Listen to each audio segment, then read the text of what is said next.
Hello again, welcome back to another video.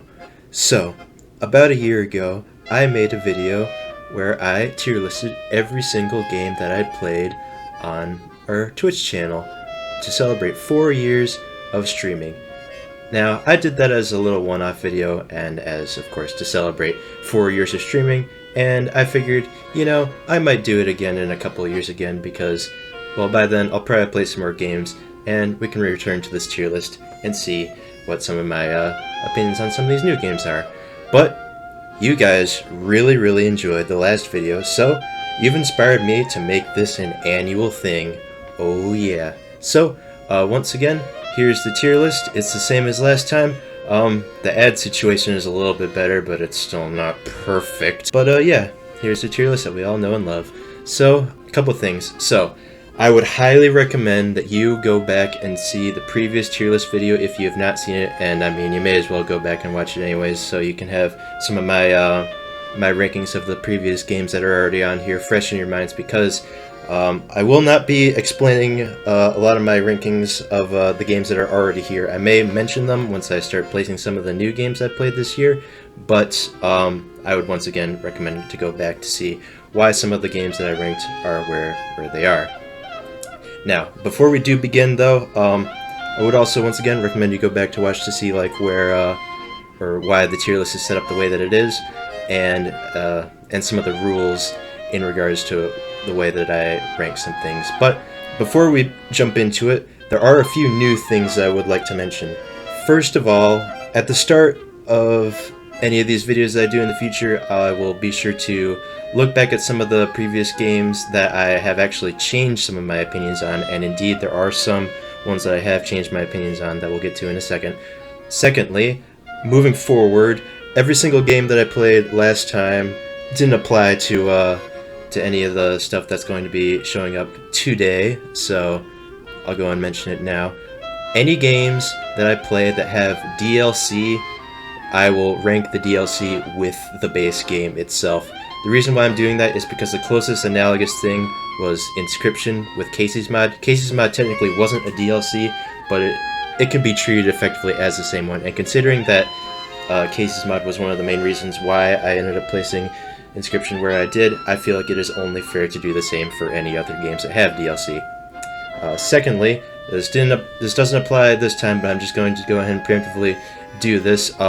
Any game that I end up ranking here, I do so with the intention that I have finished the game at that point, or I have reached a point where I consider myself done with the game.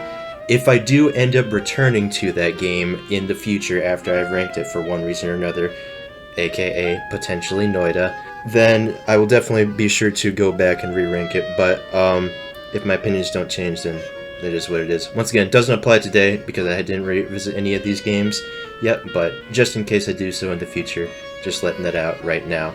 And the last thing, the big important one, is that once again, any games that I'm going to be ranking here are games that I have finished. There are some games that I am still playing on my Twitch channel. Once again, links down below if you want to watch my playthroughs of them.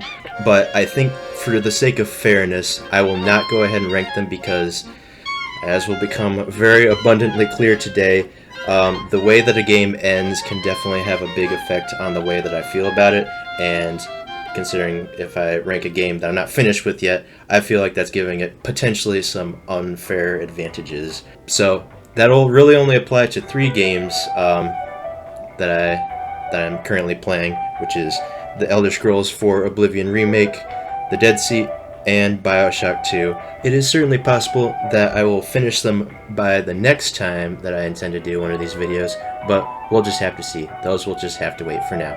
But with that out of the way, I think that's everything. Now, let's get on to the re-rankings before we get into the new stuff. So, you might be curious, what things am I re-ranking? There were a few things that were kind of contentious in the last video, mainly Noita, so what am I going to change? Yeah, that. And maybe move that there as well. Actually, scratch that, just that. So, you might be curious, why move Buddy Simulator 1984 above Delver? Well, I have to admit, the biggest sin that I felt like I committed in the last video was honestly not giving Buddy Simulator 1984 the recognition that it truly deserved. In that video, I was just kind of, around that point in the video, I was just kind of slowing down and just trying to get through stuff. I mean, I still, like, you know, tried to be thorough and stuff like that, but like a lot of the more smaller games I ended up playing, I just kind of sped through. Well, let me just rectify Buddy Simulator, because it definitely did not deserve that treatment.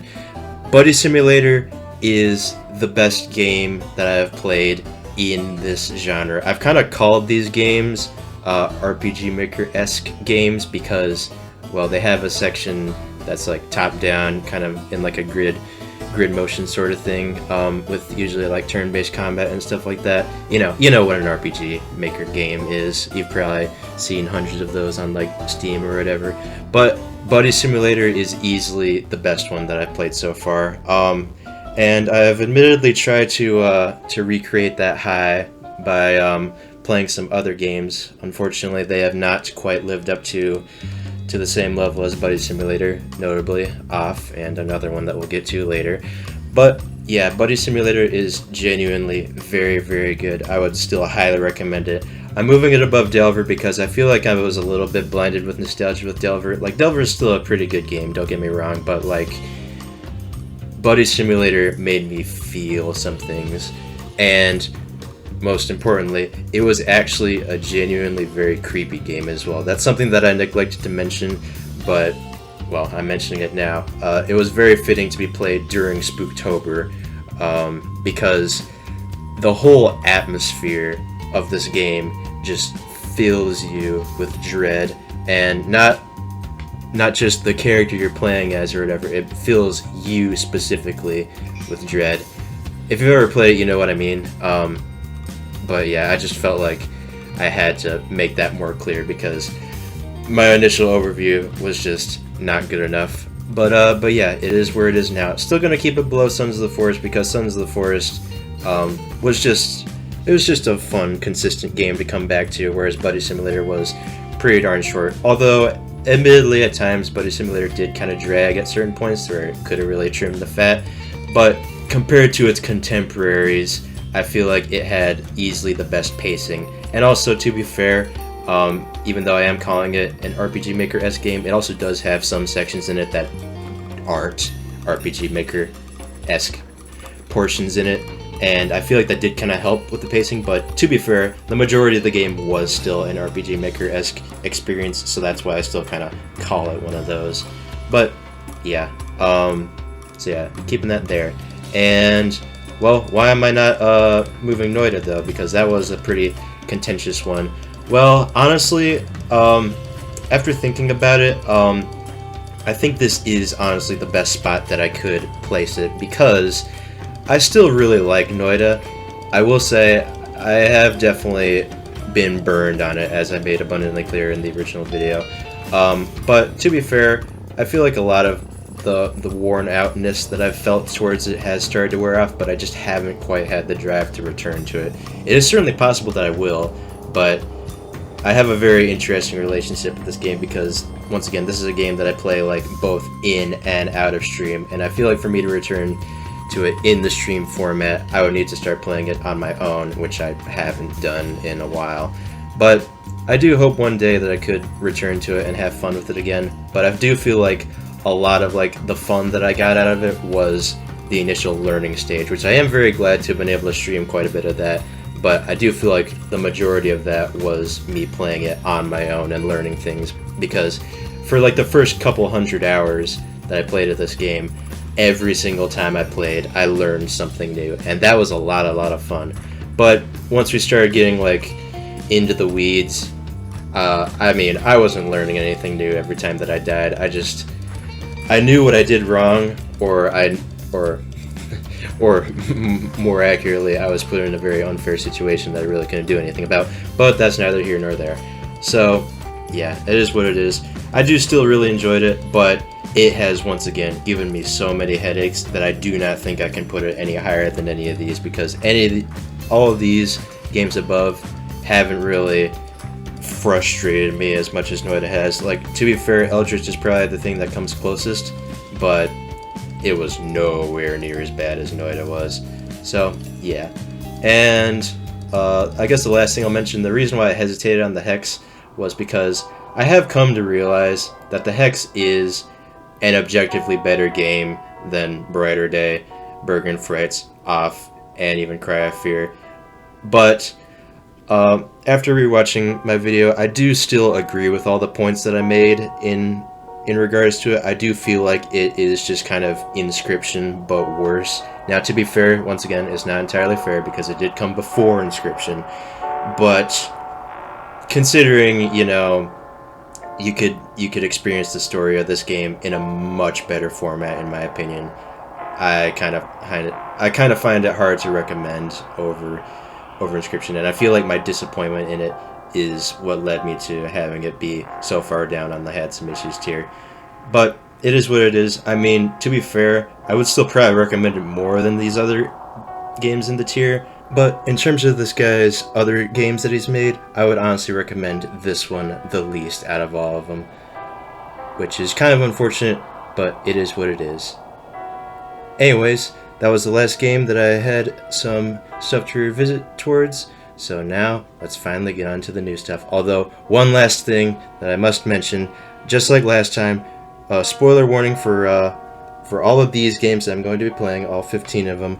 I will say, especially this time, I will definitely heed the spoiler warning, because quite a bit of the problems that I have in regards to some of these games are the story. So in order for me to properly articulate my problems, I kind of need to go into depth with their stories. So if you do not want to be spoiled for any of these games here, please click off now. But anyways, that is actually now the final thing. So now we can finally get started with Subnautica Below Zero. Oh boy. Okay, so as you know, the last game that I played in 2024 to completion was the original Subnautica. The final redo of Classics, which that series isn't technically over yet, but hint hint, wink wink for now. I knew that Subnautica was a pretty good game, all things considered, and after playing it, I do still enjoyed it. I did have some issues with it. In fact, I do think that it is a little bit overrated in regards to the claims that it is one of the greatest survival games of all time. In fact, I honestly think that it's kind of like a mid-tier survival game. In fact, I think that Sons of the Forest was a much better survival game than Subnautica. But I do still recognize that Subnautica was still a very culturally relevant game in terms of, you know, pushing forward the early access model and, you know, being an underwater survival game. Even though that I do think it had some problems to it, it was still overall a very good game. I unfortunately cannot really say the same for Subnautica Below Zero. Well, why is that?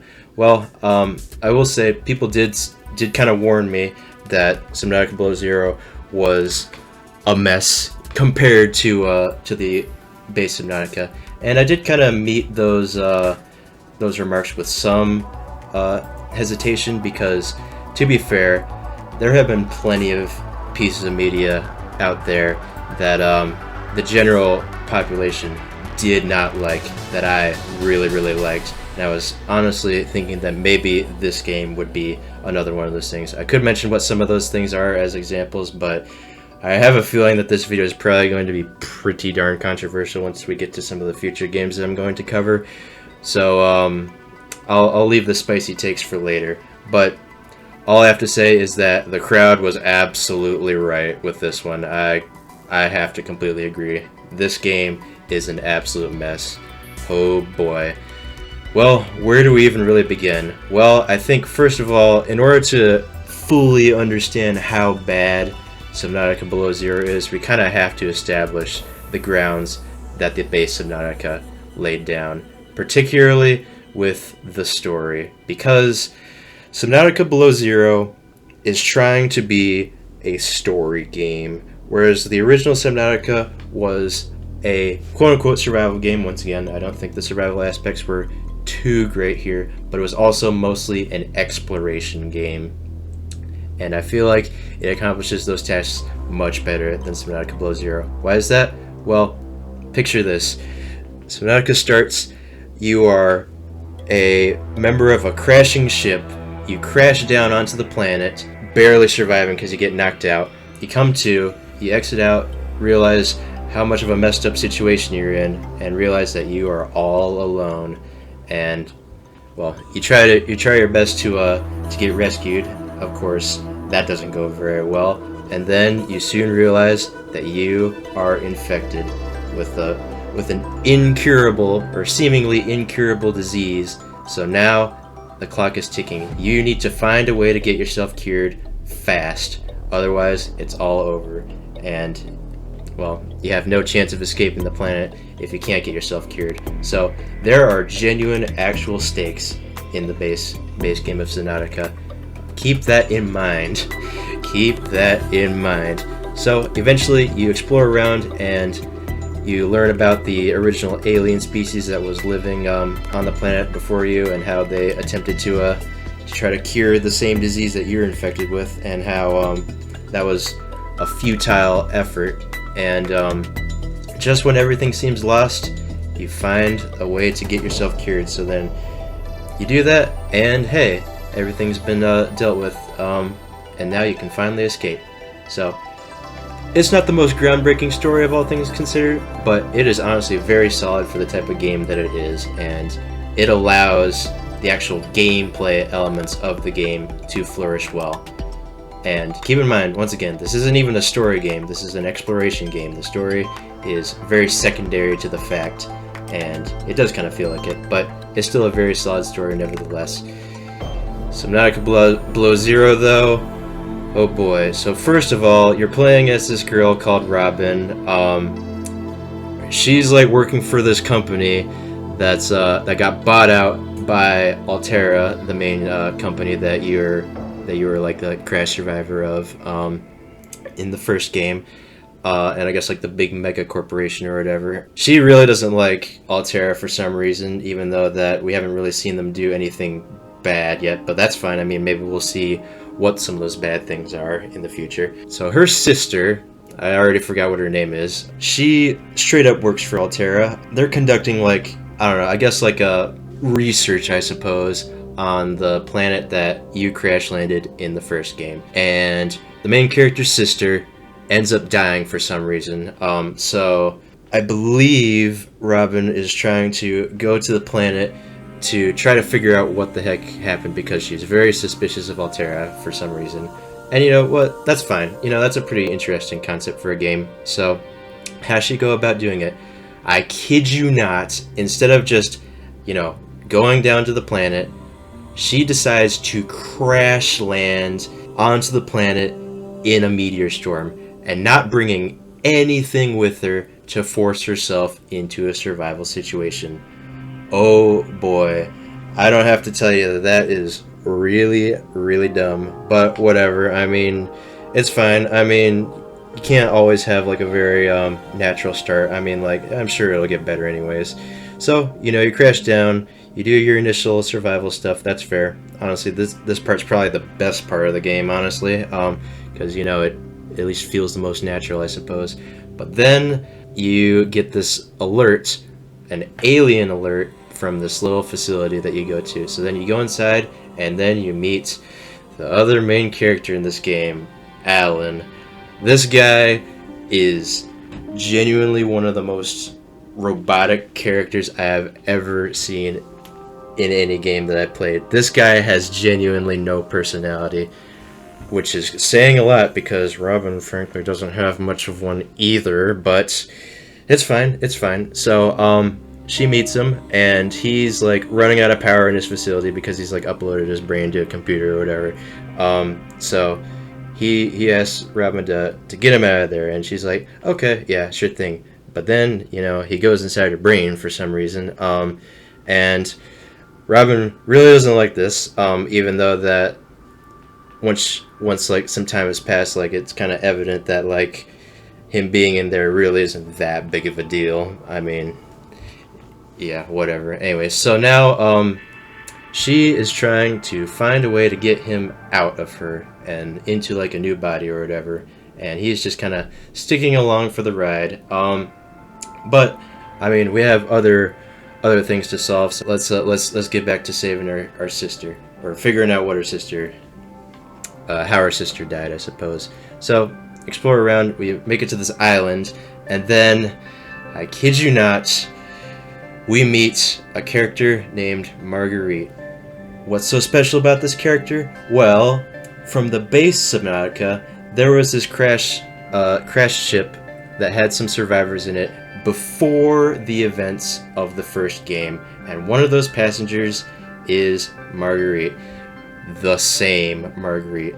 Keep in mind, at this point, the oceans of the planet were infected with this disease that wasn't cured until the end of the first game, and it was made abundantly clear that the disease had no cure, and it had I think a 100% mortality rate.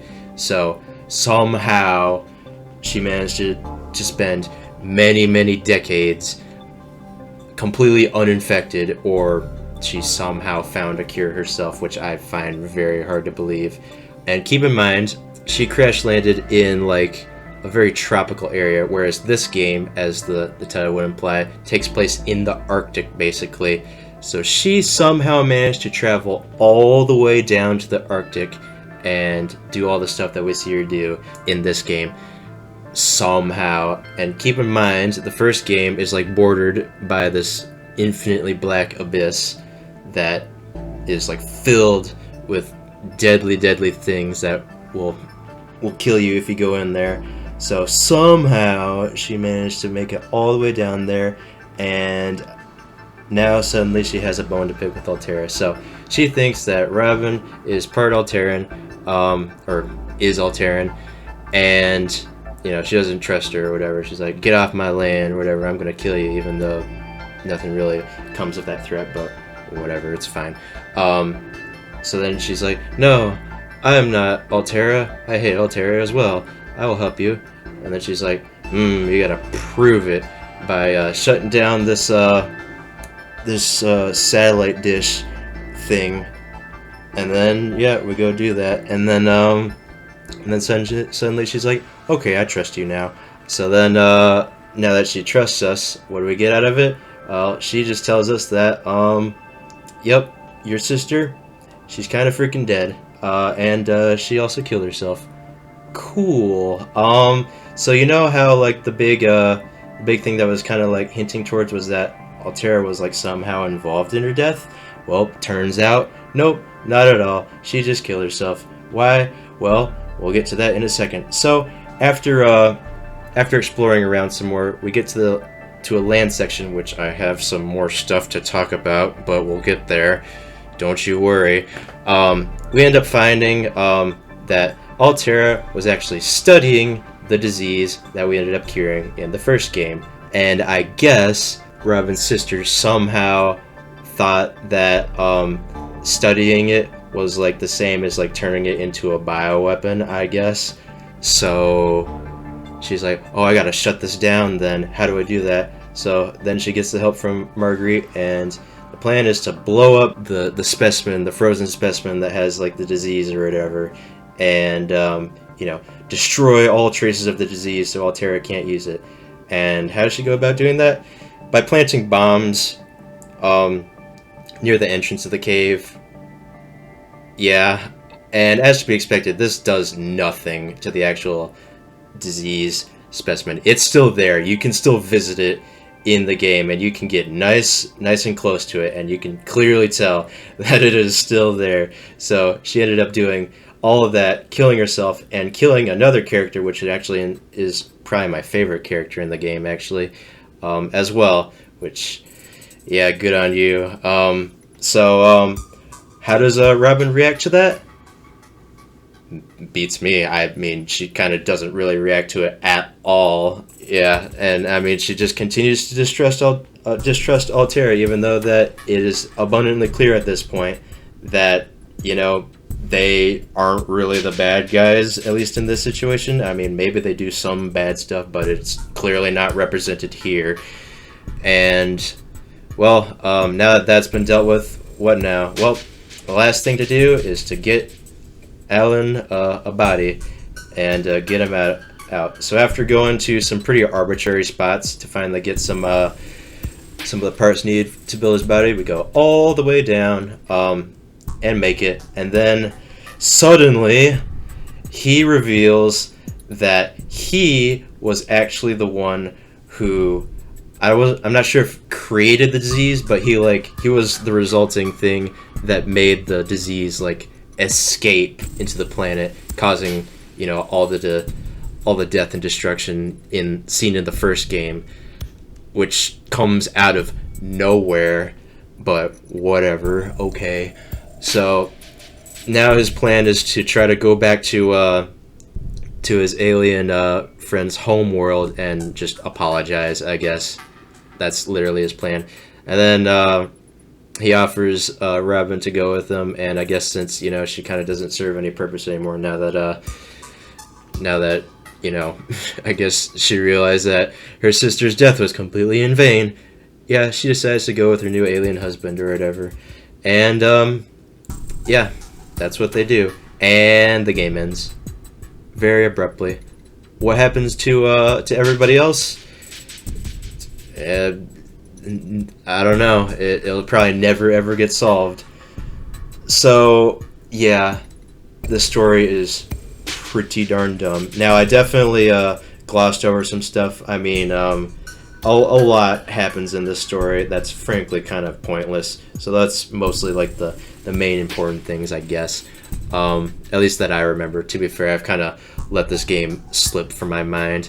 Probably for the best, honestly. But yeah, it's a very rough story that frankly just feels incomplete. And we're going to go back to that incompleteness in a second. Now to talk about the gameplay. So I will say, for the most part, the gameplay is pretty similar to the base game of Subnautica, but it definitely does feel like a downgrade. So I can't really fully articulate like overall how it feels. I'll just bring up some key points that are definitely downgrades. First of all, a very minor thing.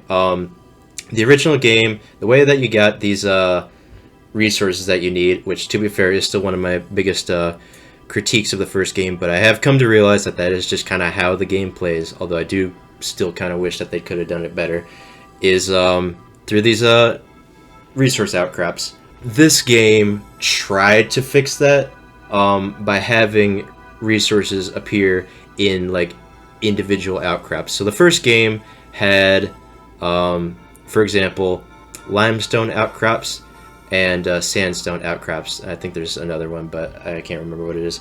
So the limestone outcrops had copper and titanium in it. It did kind of suck because every time you broke one, it was just like a 50-50 chance whether you got that. But, you know, it's fine. Those are both mostly pretty useful materials that you'll be using pretty much throughout the entire game. And then the other example, sandstone. Very similar story. When you break it, you have a chance of either getting lead, gold, or silver. All three of these materials are very, very useful throughout the entire game. Once again, it does kind of suck. You basically are rolling the dice to see like which one you get, but at the very least, even if you do end up getting one that you don't need, it's fine. I mean, you'll probably end up using that one later anyways once you get something that you can use for it. Subnautica Below Zero tried to fix this by having every single resource be in its own individual outcrop. And honestly, from the sounds of it, that's not a bad idea. I mean, it'll make it significantly easier to find the resource that you're looking for, and it's even helped by the fact that there's this new device that's like a resource scanner where you pull it out and it'll show you where all the different outcrops are. That's good in theory, but for some unforeseen reason, they decided to make it so that every time you break an outcrop, you still have a 50% chance of getting titanium. Why? Why do it like that? That literally defeats the purpose. Now, to be fair though, in the original Subnautica, frankly, titanium is the resource that you will be using the most out of every other resource.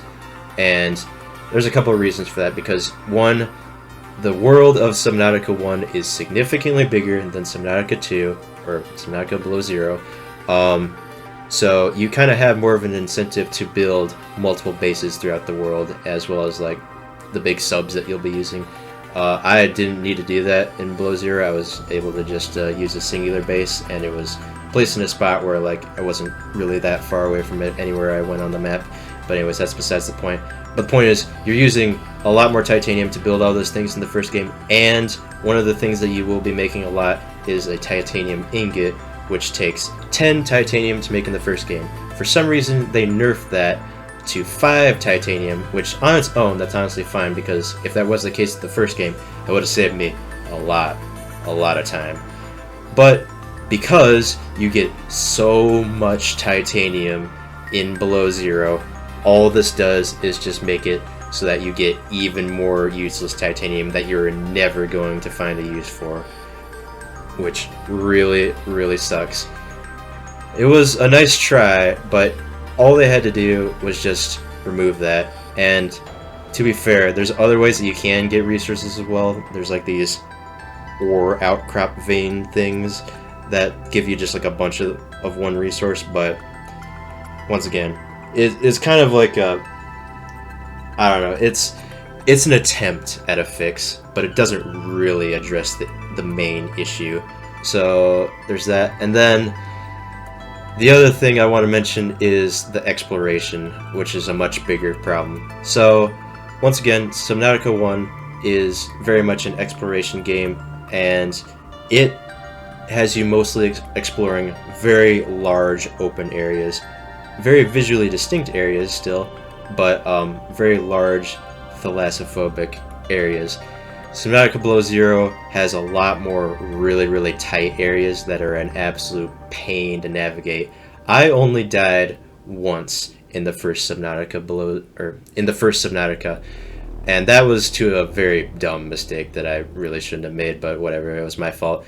I died so many more times in Subnautica Below Zero, and the biggest reason was drowning and freezing to death, because the areas that you navigate are so maze-like and so confusing that it is basically impossible to tell where you are going, and you get stuck all the freaking time, which really sucks. To be fair, a lot of the areas that you are exploring do look pretty, and I mean, even some of the biomes that you explore are even prettier looking than the base game. But I mean, what good is that if, you know, it's more frustrating than not? But oh well. I mean, to be fair, once I kind of got used to some of these areas, it was fine. I mean, at least the underwater areas, I was at least able to circumvent some of the issues by just constantly going back to my vehicle. But unfortunately, I can't really say the same for the biggest gameplay issue that this game had, the land segments. Holy crap. I know that this game is called Subnautica, so the emphasis should be on, you know, the underwater areas. And to be fair, the underwater areas are probably the better part of the game. But holy crap, that doesn't mean that the land segments can be an absolute pain. If you saw my stream where I spent the majority of it on land, that was genuinely some of the least fun I had streaming any game. Now, that moment did kind of get contested with some other games that we'll be covering in the future, but at least at the time, there were not many other times I had that little fun. And honestly, if the game had persisted like that, I would have honestly considered putting this game in the torture tier. It's not going to go there. I'll rank it in a second, but yeah, I gotta say, the first time I was like really exploring the land segments, it was so annoying. The main reason why is because of hypothermia, which, to be fair, considering the land segments are very extensive, it kind of needs an analogous feature to the breathing underwater, and the hypothermia is probably the best way to do it.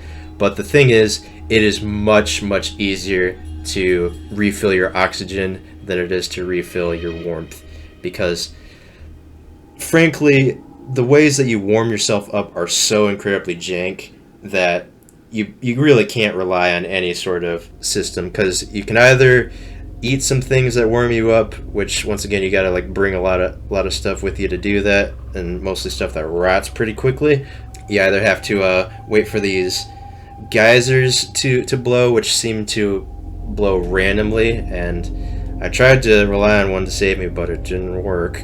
And hiding out in caves, which is probably the most consistent way, but I mean, it's still kind of annoying that you have to do that, and it just kind of slows down the pace of the game, and in not a very fun way. There is also the matter of using the snow fox, because that thing warms you up, and it's kind of like a dirt bike sort of thing, where you can like drive around, and I think that's kind of what the game intended you to do, but holy crap, the controls of that thing are so asinine that I just completely gave up on it like a minute after trying to drive it. It was genuinely painful.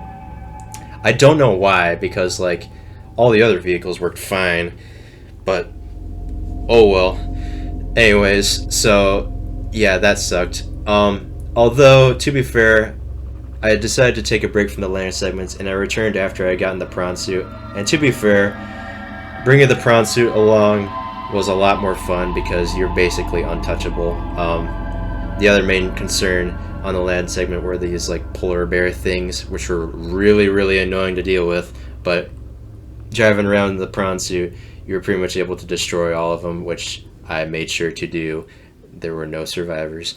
But yeah, then it just kind of runs into the problem of being pretty much challengeless, which, I mean, that's kind of a problem that I don't really feel all that much. Like, to be fair, being, you know, all-powerful is still a lot of fun, and I feel like it's more fun than boring, but to be fair, the land segments did kind of drag on quite a bit, to the point where that did start to become kind of boring, even once I was having a lot more fun destroying everything. But yeah, I mean, thankfully though, the land segments weren't the majority of the game, but holy crap, it was not fun at all. So where does that leave us? That leaves us with a very messy game. In fact, genuinely, the only things that I really liked were the final section of the game where you go down to the very bottom. The main enemy that's patrolling that area, I genuinely liked him. I thought he was a very creepy design that genuinely unsettled me every time that he showed up. But to be fair, that guy was just about as scary as the Reapers in the first game, so I mean, I don't know how much credit I can really give there. But yeah, at least it's something positive to say. So, what is my final verdict on Subnautica Below Zero? I feel pretty mixed on this game, as is abundantly clear. I mean, there are some things I liked in it, but most of the stuff I really didn't like. And to be fair, I had a lot of trouble kind of even like really articulating my thoughts on this game for the longest time. The main way I described this game while I was playing it was I called it in the uncanny valley, because it feels like okay on the surface, but like once you like really like look into it, it just has so many issues. And while that may be an okay way of describing it, I feel like the best way to describe this game is it just feels unfinished in pretty much every single regard. I mean, the story feels half-baked, a lot of the gameplay feels like it wasn't properly play-tested, frankly, and honestly, a lot of like the smaller stuff as well, like a lot of the PDA entries of things that you scan feel like they do not have a lot of the same soul written into them that the first game had. There's a lot of icons that feel unfinished, frankly, and don't get me started on the voice acting. They definitely could have made a few more takes on that. That is genuinely some of the cringiest voice acting I've ever heard. I could play it for you, but I'm not going to make you guys suffer. But yeah, overall, very much of a messy game. It is a big shame. I was looking forward to this game, but to be fair, I had reason to be cautiously optimistic about it, and yeah, well, all my optimism died very quickly. But yeah, with all that out of the way, we can finally actually rank it. So where do I put it? Honestly, once again, I was considering putting it in the torture tier after that one stream, and then it slowly got better. I considered putting it in wouldn't play again, but honestly, I feel like I gotta put it in had some issues. Probably at the bottom, because it's at least a playable game, and there are some moments that I do kind of like about it, but it is an absolute mess. All I can say is that I really hope that Subnautica 2 picks up the pieces that this game tried to make, and more so follows the path that the first Subnautica did, but we'll just have to see. I mean, that game's already kind of having a bit of a messy development schedule if you know the news regarding that one, but that's a topic for another day. We're finally done with Subnautica Below Zero. Very much of a messy game once again, but hey, at least it wasn't that long. So now we finally move on to Red Dead Redemption 1 and Undead Nightmare. Unfortunately, this is another one that I also have some mixed opinions on. Although, let me just get this out of the way. I know I'm not, breaking any ground here. This is a very, very cold take, but obviously Red Dead Redemption 1 is nowhere near as good as the second game. But I mean, only like the die-hardest of the first game fans would even make that argument, so I mean, I'm not really saying anything by saying that. But what I do think that a lot of people do disagree with is that I do think that it is genuinely a very flawed game, and frankly isn't as good as a lot of people say it is. Why is that? Well, we kind of have to break it down into its individual components because, well, there's a problem all along the way. I guess first of all, let's start with the most minor of it, and that's frankly the gameplay.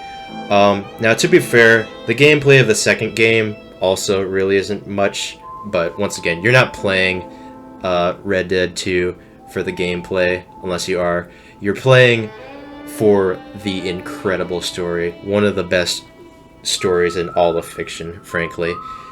This game, I feel like you'd be better off playing for the gameplay because it is significantly faster paced than the first game, but I'm going to go ahead and say this is my bias. I just kind of prefer slower paced games compared to faster paced ones, and this one is a little too fast paced for me to fully comprehend, whereas Red Dead 2 was frankly perfectly paced for the type of game that I liked. But, well, just because it was fast paced doesn't mean that's bad, right?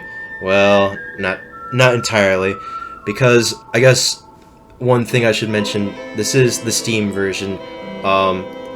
It is very evident that they ported this game directly over from the PlayStation or whatever. They didn't really remake it at all. It's not a remaster. It's not a remake. It is just a port, and it feels like one because the movement is very, very snappy. Like it's trying to emulate a controller. The horse riding is turbo. Like, the horses just go super duper fast for some reason, and they're kind of hard to control.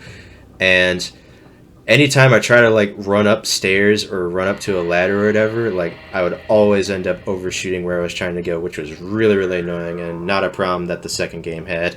But I mean, those are all mostly minor things because overall the rest of the gameplay is honestly pretty comparable to the second game. Once again, it's not groundbreaking or anything. You're mostly just following people around, shooting, and also doing some racing as well, which I don't know if that was really much of a thing in the second game. It's been kind of long enough that I kind of forgot. If it was, then I definitely forgot about that.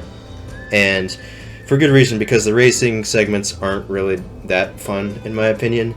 I mean, they were okay, but I mean, they were just kind of there, I feel. But overall, once again, gameplay-wise, it was alright. The bigger issues come down to, well, everything else. So, the story. I gotta say, objectively speaking, the story that's being told here is actually one that I kind of like. It is a very nihilistic story, which is, you know, kind of a downer. Like, you will not feel good playing this game, whereas Red Dead 2 has some moments that, you know, feel good before it, you know, crushes your soul or whatever. This game kind of just doesn't really let you breathe at all, and it can become really, really draining once you start playing it for a while. The whole atmosphere of this game just feels like it's completely hopeless with whatever you're trying to do. And once again, that's a totally perfectly fine theme to cover in a game, but the way that they go about doing it is kind of where I start to have some issues with it. The thing is, in this game, once again, big spoiler, if you haven't played it, you are hunting down the rest of your gang members that kind of got away after the events of the second game, because once again, this game takes place after the second game, and pretty much throughout the entire time, you're basically going on a wild goose chase that really doesn't get you anywhere near where you're trying to go. You're just kind of doing stuff that people are telling you to do, and by the end of most of the missions that you end up doing, it feels like, well, you didn't really get any closer to your main goal. It just kind of feels like you just kind of helped out whatever people you helped out. And normally that wouldn't be a problem, but I'll talk about the characters in a second, but it doesn't feel good to help most of these people out. That's all I'll say for now.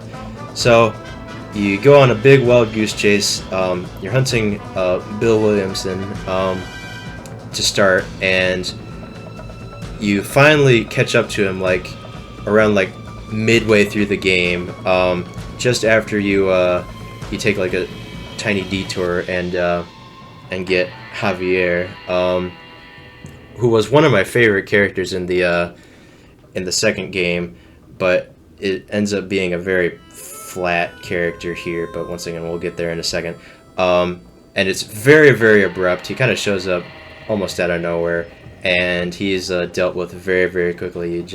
He tries to escape, you catch him, you give him to the feds, and that's the last you'll ever see of him. Such a freaking waste of a great character. But anyways, it pales in comparison to Bill, because the next mission over, you know, you're chasing him, and, you know, you have him caught. It seems like you're gonna be able to arrest him, and then, boom, you just kill him. And it's over like that. Once again, such a freaking waste of a great character, but oh well. So then, now that those guys have been dealt with, you're able to go back to your family, and hopefully try to live a good life. But nope, you gotta go after Dutch now. So yeah, you go ahead and do that. Once again, get help from some people that you'll see very little of, and you finally get them, and now that that's been dealt with, you're free now, I guess. But then after some time trying to bond with your family, that has some trials and tribulations to it, considering John has lived, you know, a very, very messy life. He's trying his best, alright? Like, come on, I feel bad for him. But anyways, he tries to do that, but then it gets cut short because now the feds are after him, and after a big shootout, well, you know how it ends. And then there's a very minor epilogue where your son Jack gets revenge on the main guy, Edgar Ross, that did him in. And I will say, at the time, this ending, I will go and say now, this game's ending is honestly probably one of the better endings of among the games that I've covered this year. Initially, that ending was very, very satisfying, because you end off by killing him in a duel, which, to be fair, one minor gameplay thing, every single other duel that you do in this game, you can either just choose to shoot the guy's gun or shoot him. This final duel is like the only one where you need to like do both, and I spent like over 10 minutes trying to figure out that was what I was supposed to do. Thank you, Gymnotropic, by the way.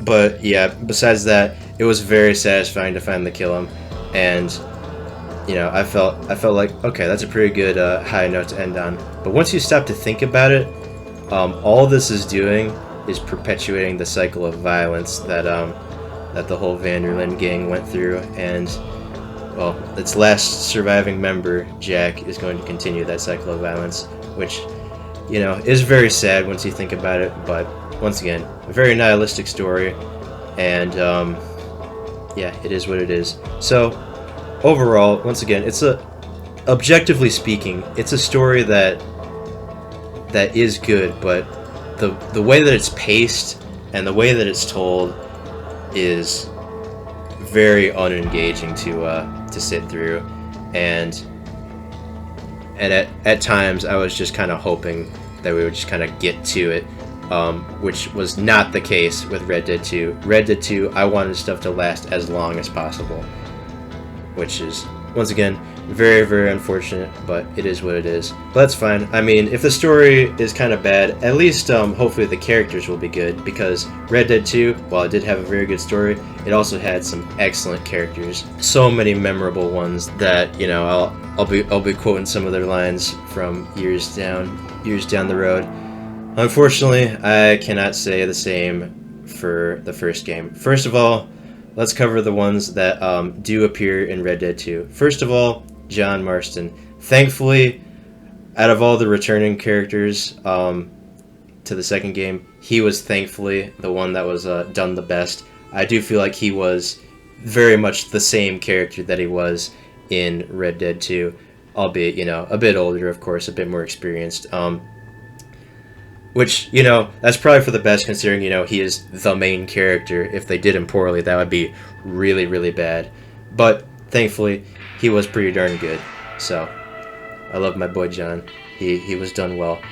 Unfortunately, though, this is kind of where a lot of the praises start to stop. So, then we have, you know, John's old gang members.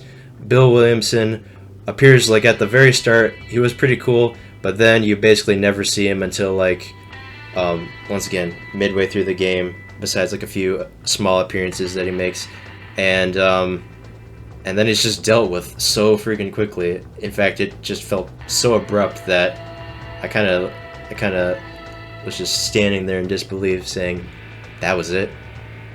But oh well. And unfortunately, while Bill wasn't the greatest guy in Red Dead 2, he is pretty much irredeemable in this game. He's, you know, running his own gang and doing some pretty horrific stuff, which, I mean, definitely helps to justify, you know, hunting him down, but it does kind of feel like, you know, they kind of made him a worse guy just, you know, to give you a reason to go after him. And kind of, once again, I know this game came before the second game, but considering I played the second game first, it kind of feels like this game is more of like a continuation of the second game. So if I end up saying they end up doing something, then that's my bad, but you know what I mean. Point is, yeah, Bill, once again, just kind of feels like he was somewhat done dirty.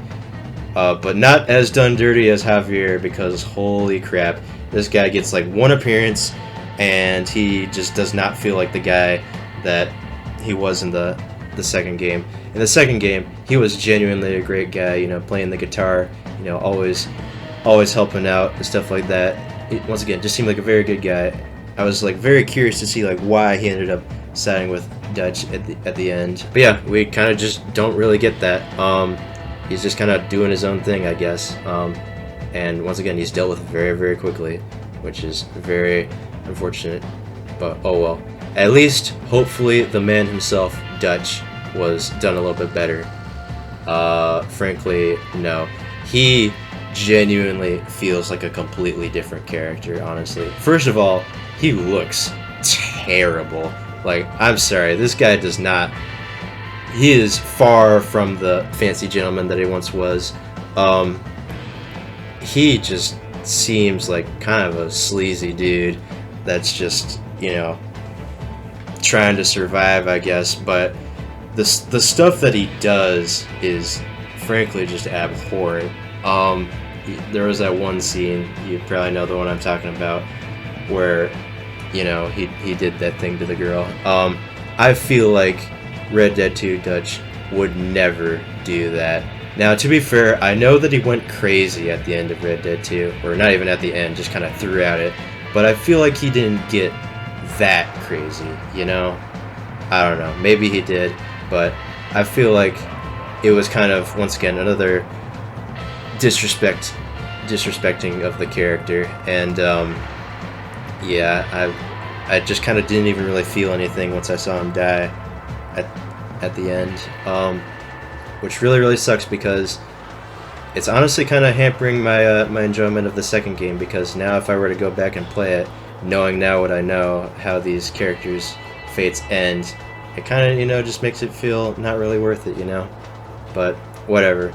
Now let's go on to John's family. So Abigail, I mean, she's done mostly well, or she was done mostly well, but to be fair, like, it's Abigail. I mean, like, I like Abigail, you know, I understand what she's going through, you know, but to be fair, I mean, when you have such a great cast of characters, I mean, Abigail's just kind of there, you know, I mean, no disrespect to her or anything like that, but I mean, you know, she's not in my top 10 list of characters from the second game, and, well, considering, you know, she is pretty much the same, I guess she's among the, she's in that list now, but yeah, she's just okay.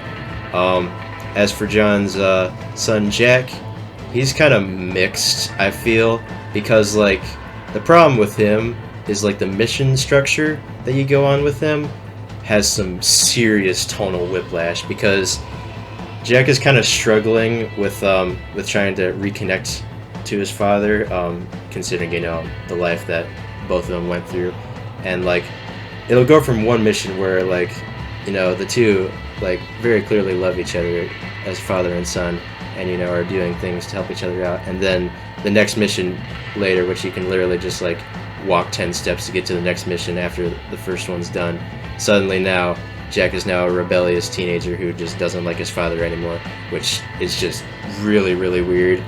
But yeah, oh well, I mean, once again, he's mostly done okay, and, you know, it is very tragic seeing him continuing the cycle of violence at the very end, but yeah, overall he's okay.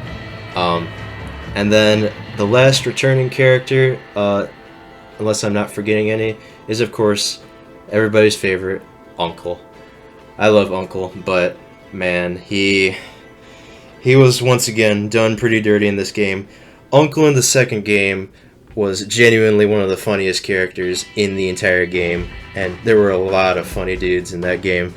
But in the first game, he's just kind of just a bickering old man, just constantly fighting with John, and not even really, like, making any funny remarks. I know that Uncle was, you know, kind of pulling John's leg in the epilogue of the second game, but he's kind of not really doing it in the first game. He just kind of seems fed up with him, and is just a very spiteful dude, it seems, and just, you know, just any old man, you know, like, once again, compare the two characters together, it just does not feel like it's the same character, which, very unfortunate, but oh well. And of course, you know, he also does meet another tragic fate, and I will say I do feel a bit more bad about his death, not as much as John's, of course, but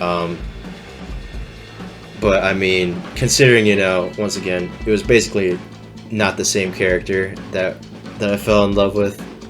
It kind of felt like I was, you know, mourning somebody else's death, I guess, but oh well. And that was all the returning characters, so yeah, not great, but surely all the new characters, and once again, there's a lot of new characters that you will meet in this game, surely those will be some memorable faces, right?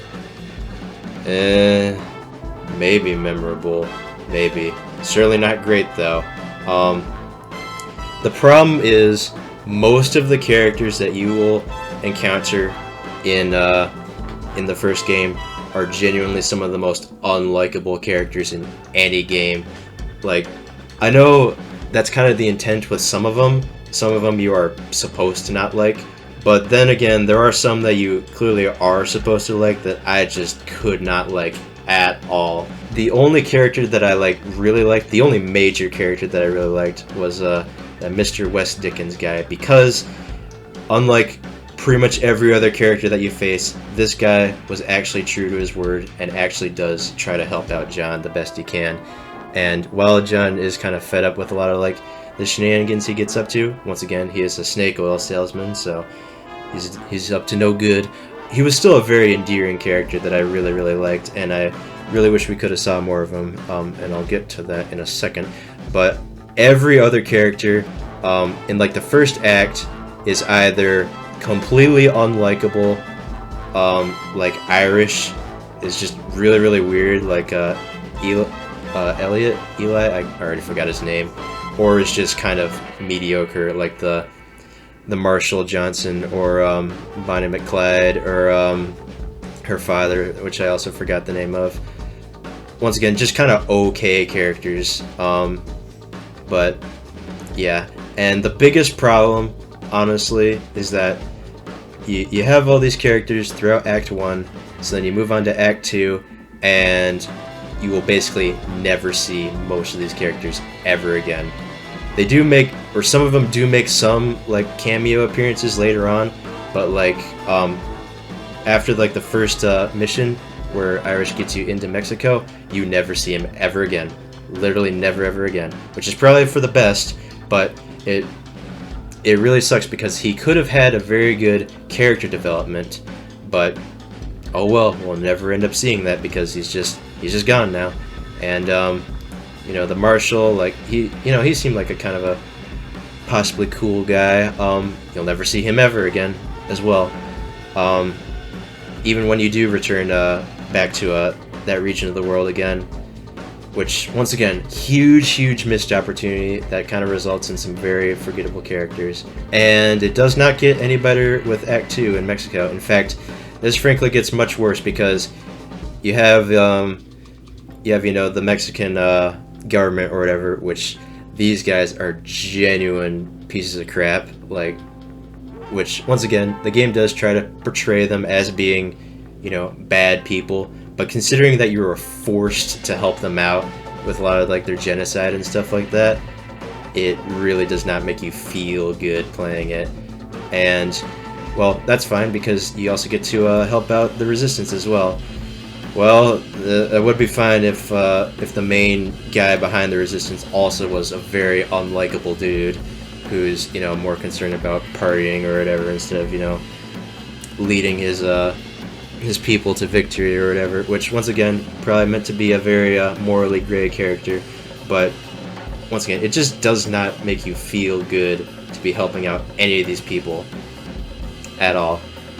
The only like character that was kind of nice to help out was the one girl, Louisa, but I mean she just kind of dies very unceremoniously at the end of the act anyway, so it doesn't really matter.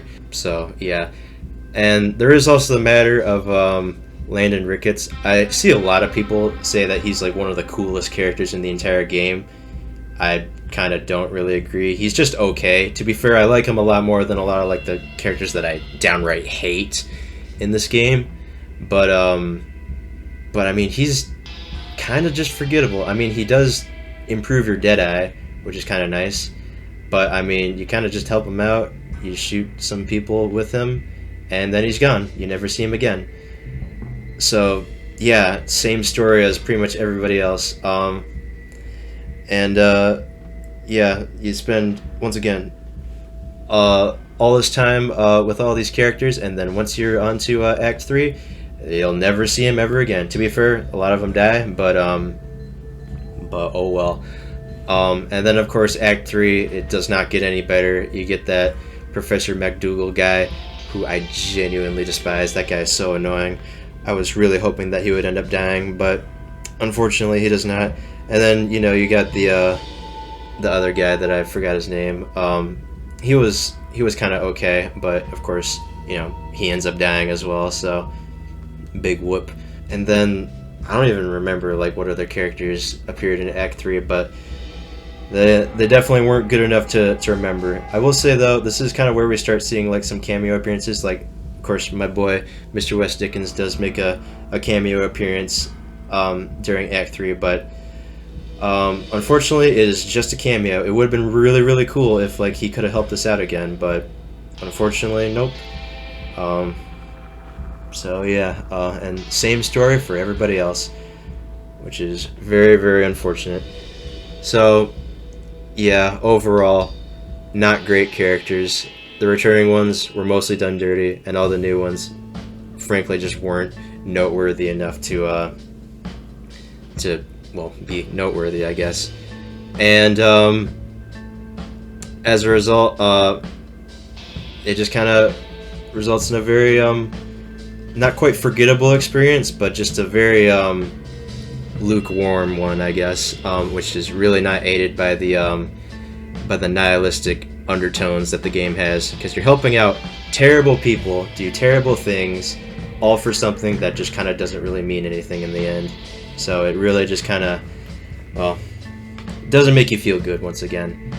And I guess another thing I should mention, I should have mentioned this earlier, but I'm only now remembering it, is also the some of the more emergent gameplay elements. Now, Red Dead 2 was frankly a master in emergent gameplay. There were so many random encounters and side quests and stuff like that that were genuinely really, really cool, and stuff that I like still remember. Like in Red Dead 2, I still remember, you know, the traveling circus that had their animals escape. I still remember that French dude that you had to help escape Saint Denis. I remember the two dipstick brothers that were trying to impress that girl. So many other cool side quests. How many did Red Dead 1 have? Frankly, only one, and that is the ones regarding the Strange Man. The Strange Man was probably my favorite part in the entire game, because he is just so different compared to everything else that the game had to offer, and he like genuinely creeped me out. And I think he was just a very well done character. But once again, he only appears like 3 times, and yeah, once again, it's for side quests, I suppose, that kind of allude to some stuff that's going to happen later. But yeah, that was the only like memorable side quests, and it was purely because of him. All the other side quests, I were just really boring ones, like go collect flowers to give to this guy, or go collect like things so this guy can like build his thing, or like go out into the hills to like inspect blood or stuff like that. Just very like frankly boring side quests that just really aren't that memorable. In fact, like I don't even really like remember what the outcome of a lot of them were, in massive contrast to Red Dead 2. And similarly, a lot of like the random encounters as well, you can tell that a lot of them in Red Dead 1 are just copy paste. I don't know how many times I've encountered the guy getting attacked by wolves who says the exact same thing once you save him. How many times I've been jumped on the side of the road by the people trying to rob me using the girl as bait, and especially how many times I've encountered the guy who offers money to shoot down as many birds as possible. I even killed that guy and he still came back, but whatever. Once again, comparison to Red Dead 2, where I genuinely don't think I saw a single repeat random encounter. Like even like dying and coming back, like it did not reuse any of them, which once again made it so that every single time I played, something new is happening. So yeah, once again, just an absolute mess overall. I think that's basically all I really have to say about Red Dead Redemption. Once again, just a massive downgrade from Red Dead 2, or I guess Red Dead 2 is more of an upgrade to Red Dead 1. But before I rate it, there is also the matter of, once again, Undead Nightmare, because once again, as I said, I will be covering the DLCs with the base game. I don't have a whole lot to say about Undead Nightmare, honestly. It is, in my opinion, way more fun than the base game, and it does definitely raise it up a few points, but it is definitely an experience that I do have some issues with, nevertheless. The biggest issue is the gameplay. The gameplay of Undead Nightmare is very, very formulaic. Now, it is like, you know, a zombie apocalypse, which is, you know, very, very unique, but all you're really doing is just traveling the countryside, liberating towns, which results, or which all you have to do is just like shoot like 20 to 50 zombies and clear them all out, and then as a reward you just get some ammunition for some guns that you get, and then you go around and you do it again, and you do it for every single town that exists in the base game, all the while doing some side quests, which once again have a very similar problem to the quests in the base game, where they kind of just lead you on a wild goose chase that doesn't really lead you anywhere. But at the very least, these are a lot more fun to do. They're a bit more unique than a lot of the quests in the base game, but some of them are once again very formulaic, like that Eli guy. I still can't remember his name. The corpse robber. That guy, like the quest that he sets you out, where you just have to like liberate like all the different graveyards, like that becomes pretty formulaic as well. But yeah, once again, the base gameplay is a lot more interesting than the base gameplay of the base game, and thankfully it is also a much shorter experience, so you don't get burned out as much. Overall, it's just an okay experience. I will say though, this one also has a standout side quest, and it was actually like the first side quest I did, which was the Sasquatch one. Like that one genuinely actually made me feel something. Unfortunately, I can't really say the same for all the other side quests, because you're kind of helping out a lot of the people that you helped out in the base game, which a lot of these people I honestly didn't even bother finishing their quest because it was genuinely so uninteresting to do that I just didn't even bother, which I can't say I did the same for Red Dead 2. Yeah, so once again, you're just kind of helping out those people again, and a lot of the times what it ends up resulting in is just kind of nothing. Like a lot of them end up dying, I suppose. Thankfully, my boy Mr. West Dickens does return, and he is also as good as he was in the base game. So that's nice. At least they didn't do him dirty. They did a lot of other characters dirty by just killing them off. Well, I guess dirtier, I suppose, because most of them really weren't anything to begin with. But that's besides the point. Yeah. So overall, it was just okay. I will say one minor thing is I'm really surprised that the Strange Man didn't show up in Undead Nightmare. Maybe he did. Maybe I missed him. But I feel like he would have been really, really perfect to show up there. At least more than like a lot of the other characters that you encounter again in that game. So yeah. And anyways, with that, we're finally done covering Red Dead 1. Where do I rank it? Once again, I think I kind of have to put it on the had some issues tier, because yeah, once again, while it is worse than Red Dead 2, and I mean nobody's really arguing that it isn't, I do think that it is a very flawed game that could seriously have some issues ironed out with. I would honestly really like it if they went ahead and remade this game. I know they're working on like GTA 6 or whatever, but after they're done with that, considering that the map in Red Dead 1 is present in Red Dead 2, they could literally just port over a lot of the assets and stuff like that, and just tweak some of the story elements, and add some more random encounters and stuff like that, and genuinely this game would be fixed, because once again, the base story of this game is good. It's just the way that it is told is bad. So yeah, anyways, with that out of the way, once again, gotta put it in the had some issues tier. I'm gonna put it probably at the top, honestly, because Cry of Fear was a game that kind of overstayed its welcome. Red Dead 1 definitely overstayed its welcome, but I think the main thing that's like pulling it above it is Undead Nightmare. And unlike Cry of Fear, it was not a pain to stream. It didn't have like a whole lot of technical issues going on and stuff like that. It functioned. Once again, it definitely felt like a port, but it functioned like a game. And I mean, considering some of the stuff we're going to get to, that's a lot more than what you could ask for, I suppose. But with that out of the way, we're finally done with Red Dead Redemption. Alright, and moving on, we're going to speed through these a bit quicker, I think. I don't have as much stuff to talk about regarding these next few, but that will change soon enough. So, a bit of background on this next game. of dubious pronunciation, Skog. I still have no idea how to pronounce it. This game is the first game in a series of games that I played for the Spooky Games Marathon, as I've gone to call it.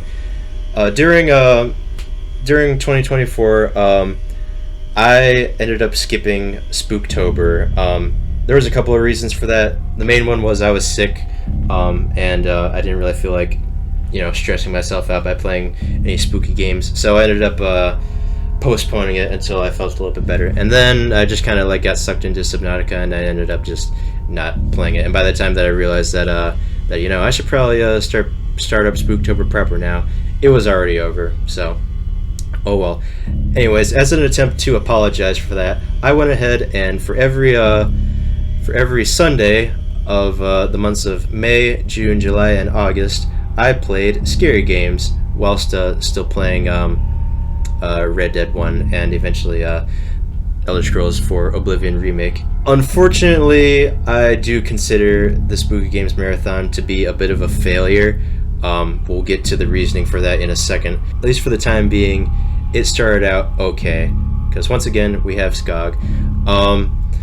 I will say, considering it seemed like last time a lot of the games that I covered were actually ones that you guys actually didn't know about, I'll go ahead and say right now that this game is actually a pretty good atmospheric horror game, and especially considering that it is free and pretty darn short, I honestly would recommend you go check it out if you're interested at all in a short horror game.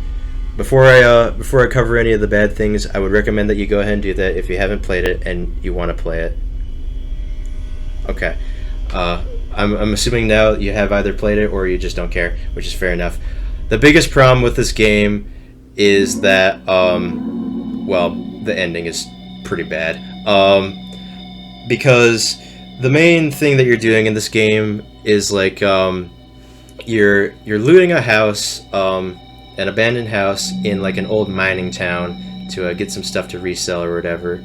I feel like this game really did not take advantage of that fact. Like, all it really did was just kind of like lay down the groundwork of like why you're there, but it really didn't like take that any far. Like, once stuff starts getting weird, it really doesn't like take advantage of the fact that, like, miners were probably the ones like living in that house or whatever. In fact, like, honestly, it's kind of hard to tell if like the house is even haunted or if just somebody's like messing with you or whatever. And this all culminates in a just frankly terrible ending. Of course, the first ending that we got was, the bad ending, and to be fair, it is a bad ending because, it ends poorly for the main character, but it's also just a very narratively bad ending in my opinion. There was like no reason for why your character had to do that. So yeah, it just kind of comes out of nowhere, and it's like, okay, well, that's just how it's ending, I guess. But once again, that was the bad ending. So the next time I played, I played it again and went ahead and got the good ending. Now, to be fair, I did kind of goof by forgetting what I was supposed to do, which added some time, but I'm not gonna count that. Although I will say, this game is not very replayable, which is kind of bad considering that this game has multiple endings. But whatever, at least like once you know what you need to do, you can get through it pretty darn quickly. But once again, the incredible atmosphere that it was able to build up is pretty much gone because you already know what's going to happen at that point. But anyways, that culminates in a different ending, and to be fair, it is a better ending, but it does not explain anything at all. It is just marginally better than the bad ending. So, oh well. But once again, you already know what happens now, so I don't know if I can really recommend it at this point. But like, if you aren't aware of this game, I would definitely give it a shot. It seems like the devs that made it, this was their first game, by the way. They definitely like it was definitely like a learning experience for them. I feel because they did end up making a another game. I haven't played it yet. I don't know if I will. But it kind of seemed like that one was hopefully a little bit better than this one. But whatever the case, how do I feel about this one? I think it goes into the generally good tier. Maybe honestly probably below Noita actually, because it was nice the first go around, besides the ending, but on repeat playthroughs, which are kind of required to get a better ending, unless you somehow manage to get the better ending, which you have to basically go against what the game is telling you to do to get it. Yeah, besides that, yeah, it's an alright game, but yeah, nothing groundbreaking. I do think like I enjoyed my initial playthrough of it more than or I guess that more so stuck in my mind than the repeat playthrough. So I think it edges out into generally good, but it is very much riding the line between generally good and had some issues. So moving on, the Children of Clay. Now technically, even though that I did say the next couple of games were part of the Spooky Games Marathon, technically I didn't actually intend this one to be part of it, because I knew going in that this game was very, very short, and that was the intention. I intended this game to just be a game that I would play after I'd like beaten another game and I still had like a lot of time left in stream, so I didn't end up having a very short stream. Of course, that ended up happening with the very first game that I ended up playing, Skog, because Skog only took like an hour to beat. So yeah, I ended up playing it right after. And honestly, its short runtime is kind of one of the biggest problems it has, because it has a neat gameplay loop. Basically, you're studying this this like artifact or whatever, and you know, you learn how creepy of an artifact it is, and then like right as you figure out what's going on, you know, weird stuff starts to happen. But honestly, that initial like learning what it is honestly the best part of the game, because after that it kind of starts to run into some pacing issues where it tries pretty hard to be creepy, but it just kind of fails at it. And yeah, it's really nothing groundbreaking, all things considered. But I mean, once again, it is like another free experience. So yeah, and it doesn't have like multiple endings, so you can more so enjoy the initial playthrough of it and just leave it at that, unlike Skog. So yeah, but once again, it's just okay. And once again, the ending was kind of bad. Well, it was just kind of meh, I suppose, because well, I mean, it kind of like implies like it's gonna like happen to like other people, but like, I mean, you kind of don't really know what it does to you, I guess. So it's kind of like really hard to be scared of it. Yeah, and also like another minor thing I'll mention is that like this game was, you know, kind of a Lovecraftian experience, but I mean, it was kind of like only somewhat Lovecraftian, I suppose. It didn't really take advantage of a lot of the things that I like in Lovecraftian stories. So it is, I mean, I guess technically a bit more Lovecraftian than Eldritch, because Eldritch just kind of like is in a Lovecraftian setting, whereas this one is more like I don't know, trying to be a Lovecraftian story. But once again, it's far too short for me to like really get invested in it or anything like that. But it was okay. So with that in mind, where am I ranking it? Probably like honestly at the same level as Skog. Maybe honestly this one goes down to had some nah.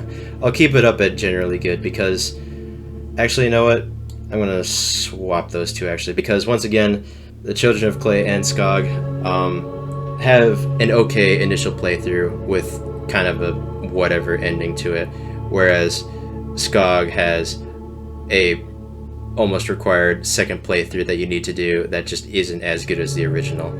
So yeah, I think it kind of just edges out that one in that regard, but still they're just okay games, but they are free, so it's kind of hard to hate. But yeah, I mean, I've definitely played better, but I've also played a lot worse, so yeah. Anyways, moving on back to the Spooky Games Marathon proper with the Pony Factory. So, a bit of backstory with this one. So this game was made by the guy who made Iron Lung. Now, I incorrectly assumed that this was like his newest game that he had made at the time that I decided to do the Spooky Games Marathon. Apparently, I didn't do my research. This game was actually made before Iron Lung for the DreadX collection. It's just that a couple years later he decided to solo release it for some reason. I don't know what took him so long. But anyways, so I decided to play that one because, as you know, I ranked Iron Lung last time, and I made it abundantly clear that I think that Iron Lung was a very overrated game, and I genuinely did not understand the appeal of it. So I wanted to see if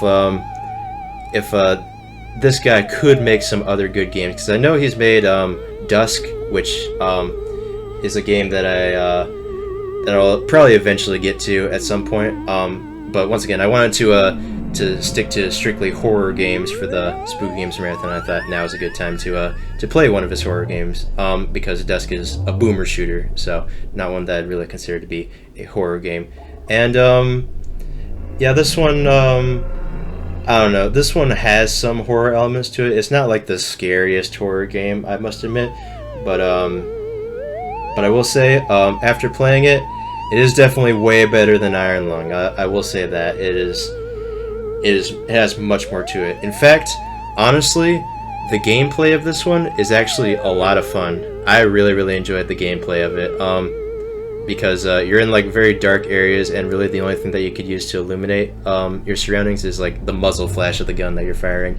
So it leads to some very frantic moments where like the monsters are like running at you, and you have to like shoot them and see where they're coming from and stuff like that. So it ended up being a lot of fun. But unfortunately, that's kind of really the only nice thing, besides I guess like the visual style of it, which was kind of cool, because the story of this game is, well, it's a story. It certainly exists, and once again, you know, the ending was not very good. It just kind of ends very abruptly, but it is what it is. I still liked it. Once again, I will definitely have to check out more of this guy's other games, because I am still very curious to see like if his new stuff is any good. Because the reason why I wanted to play the Pony Factory was because I wanted to see if he would have improved after Iron Lung with his newest game, or what I thought was his newest game, which actually ended up being one of his older ones. So yeah, joke's on me, but oh well, it's fine. So yeah, with that in mind, where am I rating Pony Factory? This one definitely goes into generally good. I'm putting it above, I'll put it right here above Sanitarium, because there's more to it than Sanitarium. Sanitarium had a better story, but Pony Factory had better gameplay, but nowhere near as good gameplay as Titan Souls, so that's why I'm keeping it there. But yeah, not a bad game, definitely. He definitely has the ability to make good games. I don't know why Iron Lung took off when this game is so much better than it. Well, I mean, I kind of do. It's because, not gonna lie, this is probably a very controversial statement, but I think the general indie horror fan base is drawn to absolute crap. Like, a lot of very popular indie horror games are just not good, just straight up. And I think part of the reason for that is because, well, not gonna lie, a lot of people that are into that are probably kids, and I mean, kids kind of don't really have as good of a quality filter as other people do, and I think as a result, Iron Lung, which is a much more simple game, is like a lot more appealing to people that you know, have trouble comprehending a lot more complex stuff, I suppose. So yeah, I mean, I don't know, is that a truth nuke? Maybe it is, maybe it isn't, I don't know, maybe people just have crap taste, I don't know. But the point is, Pony Factory was a lot better than Iron Lung. I will definitely check out this guy's other games in the future, but that will have to wait for now. Anyways, moving on to a kind of related game, Pony Island.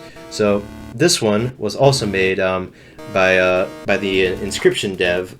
This is actually his first game. I'm actually true on that one. That one's not misinformed like I was with the Pony Factory. I will say though, it is very clear that he improved upon the future releases after Pony Island, because this one is kind of rough. To be fair, I did go into this one with some much lower expectations because I didn't want to have a similar opinion to the Hex, where if I expected it to be as good of a game as Inscription, and it ended up not being, then I would have been super disappointed with it. But lowering my expectations definitely did help, because I was able to enjoy it a lot more.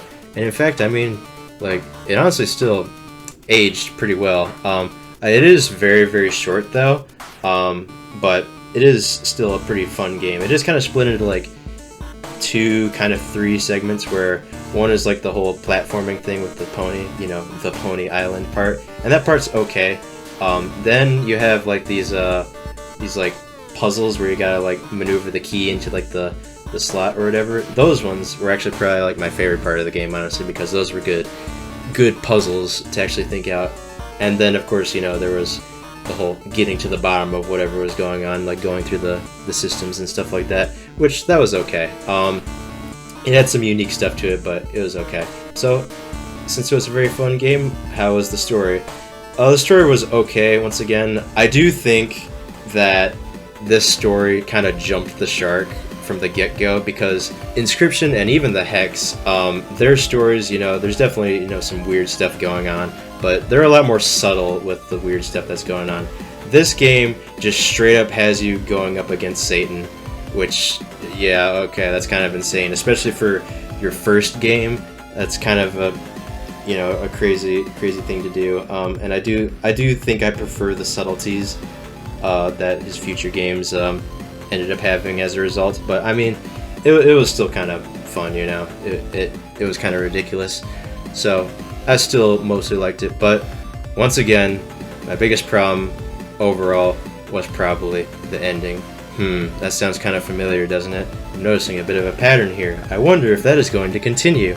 Anyways, yeah, so once again, although I will say the ending of this one is a bit better than most, because it does kind of resolve everything. You do end up escaping Satan or whatever, but it just kind of ends, not gonna lie. Like, once you escape, it just kind of ends, so kind of abrupt. I mean, to be fair, I think there were probably more endings in that game that I didn't end up going after, because I just wanted to keep things moving. I definitely will consider maybe returning to this game in the future to see what those other endings are, because I feel like that might end up helping me enjoy it a bit more. But overall though, I still quite enjoyed Pony Island, and I thought it was a pretty darn good game. So where am I gonna put it? Well, I think this one also goes into generally good. I think I enjoyed it more than the Pony Factory, because while I do like the gameplay loop of the Pony Factory, this one's story was a bit more interesting while still having some pretty good gameplay. Is it better than Titan Souls though? I mean, I don't know. Titan Souls kind of didn't really have a story to it. It was mostly just pure gameplay. And I think I enjoyed the gameplay of Titan Souls a bit more, but I mean, I also once again enjoyed the gameplay of this one as well. So I could seriously go either way. I'll leave it there for now. Yeah, I mean, I don't know. That might be one that I might stew on a bit. And once again, if I do end up playing it again in the future, then yeah, who knows. But I don't know when that's going to be. There's a lot of games that I want to get to. So yeah, that one will have to wait. But yeah, just keeping it there for now. Oh boy, oh Mori. This might be where a lot of people start to hate me, because this is a game that is beloved by many, many people. I feel like every single person I've seen who is a fan of this game is like a super duper fan of this game. They honestly consider it to be one of the best games ever made. And even though I'm kind of scared to make them mad, I have to completely fundamentally disagree with them. I genuinely did not like Omori. So first things first, this game is an RPG Maker-esque game, which is once again why I wanted to bring more attention to Buddy Simulator, because Buddy Simulator basically does everything that this game does, but better. But yeah, so I played it during the Spooky Games Marathon because, well, once again, going back to Buddy Simulator, I wanted to try to recreate the high that game experienced, and my first attempt at doing that by playing off, yeah, it was kind of a failure. I mean, that off seriously made no sense to me. But I mean, I figured, okay, you know what, that one was a dud. I'll definitely play some other ones. And the other one that I mainly got my sights on was, of course, Omori. In fact, I actually intended on playing this game as early as 2023, believe it or not. But the thing is with 2023 is I got sidetracked trying to get Cryosphere to work, and there was also Crypt as well. But yeah, I just didn't have enough time to play it. And it's probably for the best that I didn't end up playing it, because oh boy, this game is freaking long. All of the other games during this Spooky Games Marathon, I was able to get done in either one stream or two. Skog only took 2 streams. Children of Clay took like 17 minutes, that one was very short. Pony Factory, beat it in a single stream. Pony Island, 2 streams. Omori, 12 streams. Holy crap. This took the majority of the Spooky Games Marathon, and it is as a result why I think that the Spooky Games Marathon was a failure. Well, why is that? I mean, I'm definitely gassing up this game to be a pile of crap. Why is that? Well, there's 2 reasons why, and the first reason is kind of the reason that I was thinking of, because as I was playing this game, I was just kind of getting like this sense of, I don't know, disappointment, I guess is probably the best way to put it. But I was just getting a very strange feeling playing this game. Like, I felt like something was wrong with it. Like, I wasn't enjoying it, but I just didn't know why. And I thought that the reason was because, well, I'm supposed to be playing spooky games, and despite the fact that the first tag on Steam says psychological horror, this game has only managed to scare me, and I'd say scare in big quotation marks, more like unsettle me very mildly, one time in, inconveniently, the very first stream, which led me to believe that, you know, this game had more of a bite to it that would show up later on, because most of this game kind of like takes place in a very cheerful environment that's kind of like a facade as to like what's going on, I suppose, but it really does not do that ever again. I mean, I guess it tries, but it just flounders very, very hard. So as a result, I did not find this game scary at all. And as a result, because I was supposed to be playing scary games, it just kind of felt like I was wasting my time by playing this game. But I figured, yeah, this game probably isn't that long. I can just get it finished, and then I can start playing some other scary games. Boy, howdy, I was wrong, because once again, 12 streams. I started streaming it at the tail end of May, and it took until freaking August for me to finish it. And by the end of it, I was just done. In fact, I actually started streaming for 3 hours, so that's why we're now streaming for 3 hours now. One of the reasons why I wanted to do that was to try to get through this game quicker. It did help, but I think by the time I started doing it, it was kind of already too late. We were almost at the end of the game by then, but oh well. So yeah, the game's not scary, but at least hopefully the game itself is okay, right? No, it's not.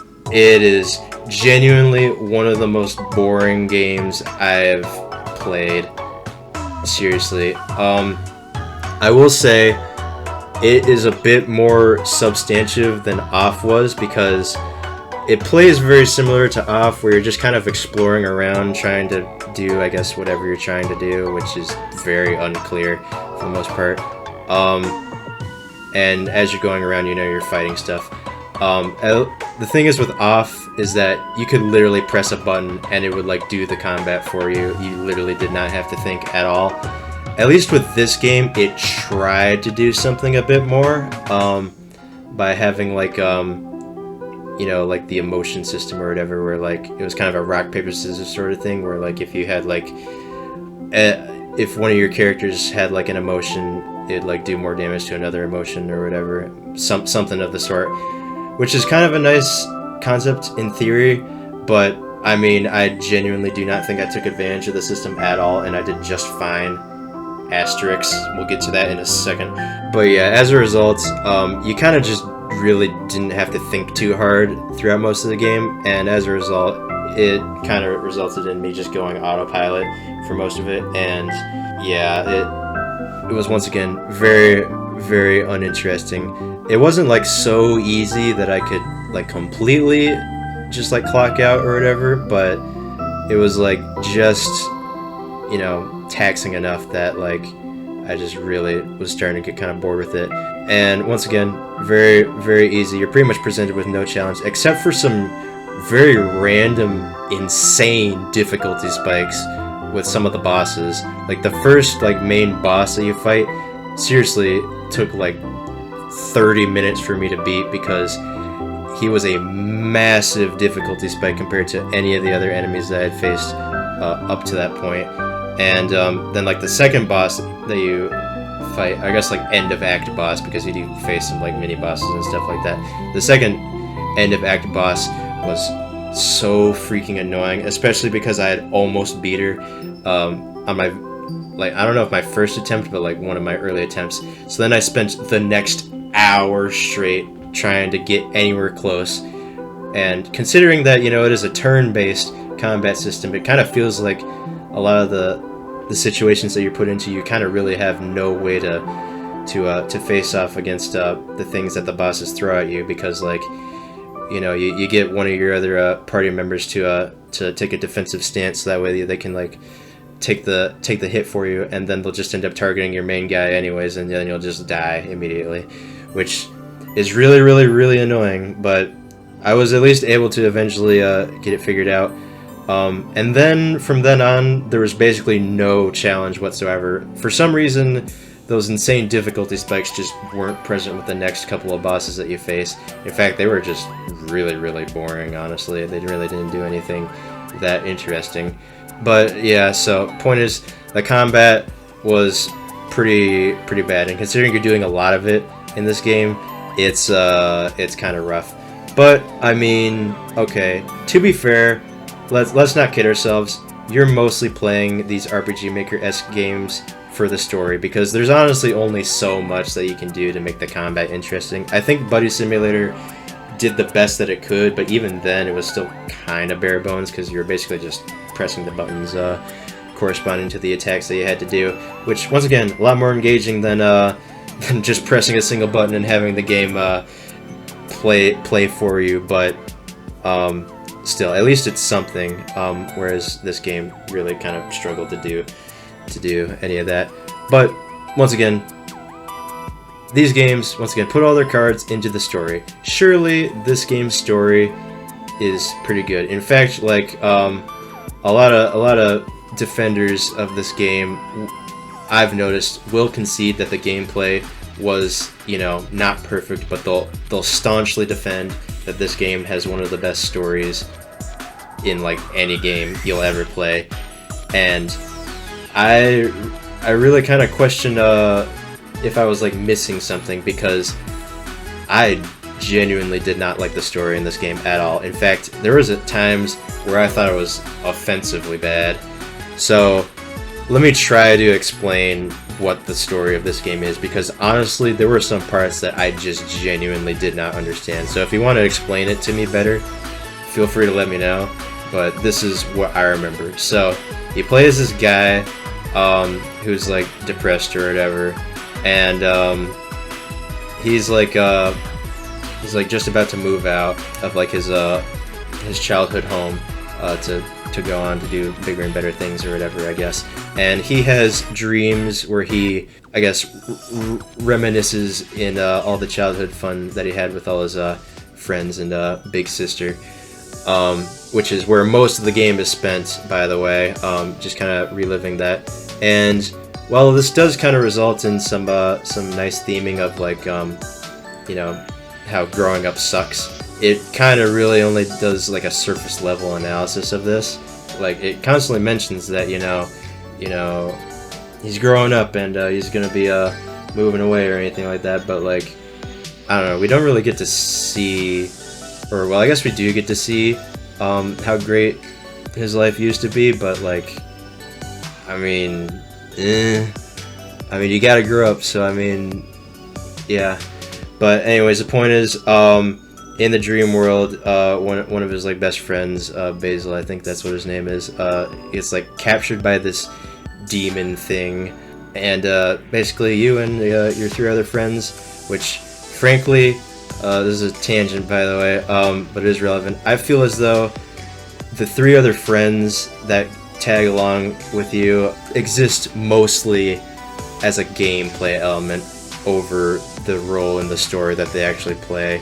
Because I feel like the things that they go through, like, sure, I guess they add to it, you know, seeing how, like, they interact or whatever, seeing their friend dynamic. But I feel like they mostly exist just to fill in other party member slots in your party so you don't just get targeted constantly by all the enemies, for what good that did. But the point is, yeah, you tag along with your friends to go find them, and you go on all these misadventures or whatever that kind of just exist solely just to pad out the runtime. Which, if you couldn't tell, another big problem I have with this game is its pacing, because it spends so much time in these dream sequences that add nothing to the greater story. Like, sure, they give you more stuff to do, but by the time that I was like halfway through, I was just like, okay, I just wish that we could just get this over with so I can finally wake up and actually continue the actual story, which happens in the main world. So once again, he's growing up, and then one of his friends in the party decides to hang out with him and you know, spend the last couple of days hanging out and getting the gang back together. And then you know, that happens. You know, he meets back up with Basil again, and then of course Basil learns that he's moving away, and then that's where the conflict starts, I guess. So then he just kind of loses his mind, I guess, and starts I don't know, just starts doing a bunch of weird stuff, I guess, and eventually it escalates to the point where they end up getting into an altercation, and he reaches inside, whatever that means, and blinds the main guy. And then when he's like in a coma or whatever, that's when we get to the stuff that I think is like offensively bad. So I mentioned earlier, the main guy has like this older sister. We learned that she ended up dying. It's presumed for most of the game that she ended up killing herself. But during this coma section, we learn that it's also like hinted throughout the game that, you know, they were like band kids or whatever. They played instruments or whatever. We learned that because the main guy was just being a brat and he didn't want to play his violin or whatever with his big sister during the recital, he decides to freaking kill her and have his friend Basil frame it as though she just killed herself. So the weird demon thing that ended up capturing Basil and has been haunting the main character throughout the game is presumed to be the vengeful spirit of his sister, which, to be fair, if somebody did that to me, I would completely understand the justification of wanting to haunt that guy. So, I mean, pretty clearly, what he did was bad, you know, like, he's an irredeemable character. Like, you cannot convince me that this is a good guy. But the problem is, the game tries to do that, and I just find that freaking baffling. So, throughout the coma, he, like, goes through, like, all these weird things that kind of don't really mean anything, I feel. And then, you know, he ends up fighting himself or whatever, and I guess forgiving himself for the fact that, you know, he killed his sister who loved him and was always there for him. Yeah, I mean, yeah, so at the end of it, you know, he's a better person or whatever, you know. She forgives him or whatever, which I don't know. I just find that really, really stupid. And then, you know, he ends up waking up, and then we get to the part that genuinely made me mad. Well, I mean, that part also made me mad, but this part made me furious. So he wakes up in like the hospital. He goes to visit Basil and all of his other friends that were checking up on him, and it ends by him saying, "I have to tell you something," and then hard cut. What is that something? What? And it doesn't help that right before you get like this option or whatever to like visit like the ghostly versions of your dream friends or whatever, and me being silly, I decided to go the route that would get you the ending, and I decided to not follow them. So I decided to spend 30 minutes of my life going back through this whole section that doesn't give you a checkpoint, by the way. Refighting the final boss, which freaking sucks, by the way. You're like forced to lose to him, by the way. But whatever. So I spend all that time, and I go down the path that they took just to learn that you can't go down that way, because I guess you need to get the prerequisites for another ending. I got the good ending, by the way, but I genuinely struggle to understand how this is a good ending at all. This is a terrible, terrible ending. And after an end credit scene with some really badly synced up lyrics that you're supposed to karaoke, I guess, I don't know. It just ends. It just says the end. So, what happened? I have no idea. And frankly, I don't care. I know that it's certainly possible that if I were to go after the bad endings, maybe it would explain stuff a little bit better, because there were definitely a lot of points where I could have like made different choices, and it definitely would have given me different things. But for some reason, I made the Grimrock mistake of overwriting my previous save every single time. I don't know why I did that. That was a dumb mistake on my part. But that means that I would have to make a completely new playthrough if I decided to do that. And frankly, I do not want to spend another 20 hours of my life doing that. So, unless you all really, really want me to return to this game, which is going to take a lot of convincing, I'm honestly just fine with considering this game just a bad game, honestly. Like, this is... Yeah, I mean, at the time that I was finally finished with this game, I very confidently said that this was the worst game that I'd played this year, that I'd played up to that point.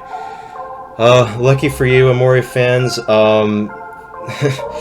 has since been dethroned, but at the time, yeah, I could very confidently say this was the worst game that I had played. I mean, there are very few things that I can honestly say that I really liked about this game, because like even some of the stuff that I kind of liked, like for the most part the art direction and the music, even those had some questionable choices. Like some of the music tracks were genuinely grating to listen to.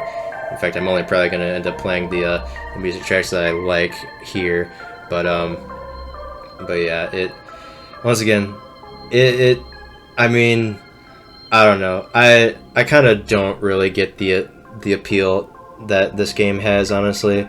Like, I mean, more power to all you Amori fans out there that really like this game. I mean, if you enjoyed it, do not let my opinion sour that at all. But just let you know that I do not agree with you. Although I will say, thanks to you guys, I actually was probably able to make it through this, because a couple of y'all did visit me on my streams, and y'all's positive energy definitely helped contrast the nihilism that I was feeling throughout it. I will say though, initially as I was playing it, I also was playing it at the tail end of Red Dead 1, which wasn't really helping my my mood out, so that kind of helped contribute to it. Although thankfully I did start playing the Oblivion remake, which definitely helped raise my spirits, but it just made me dread having to play Amori the day after even more.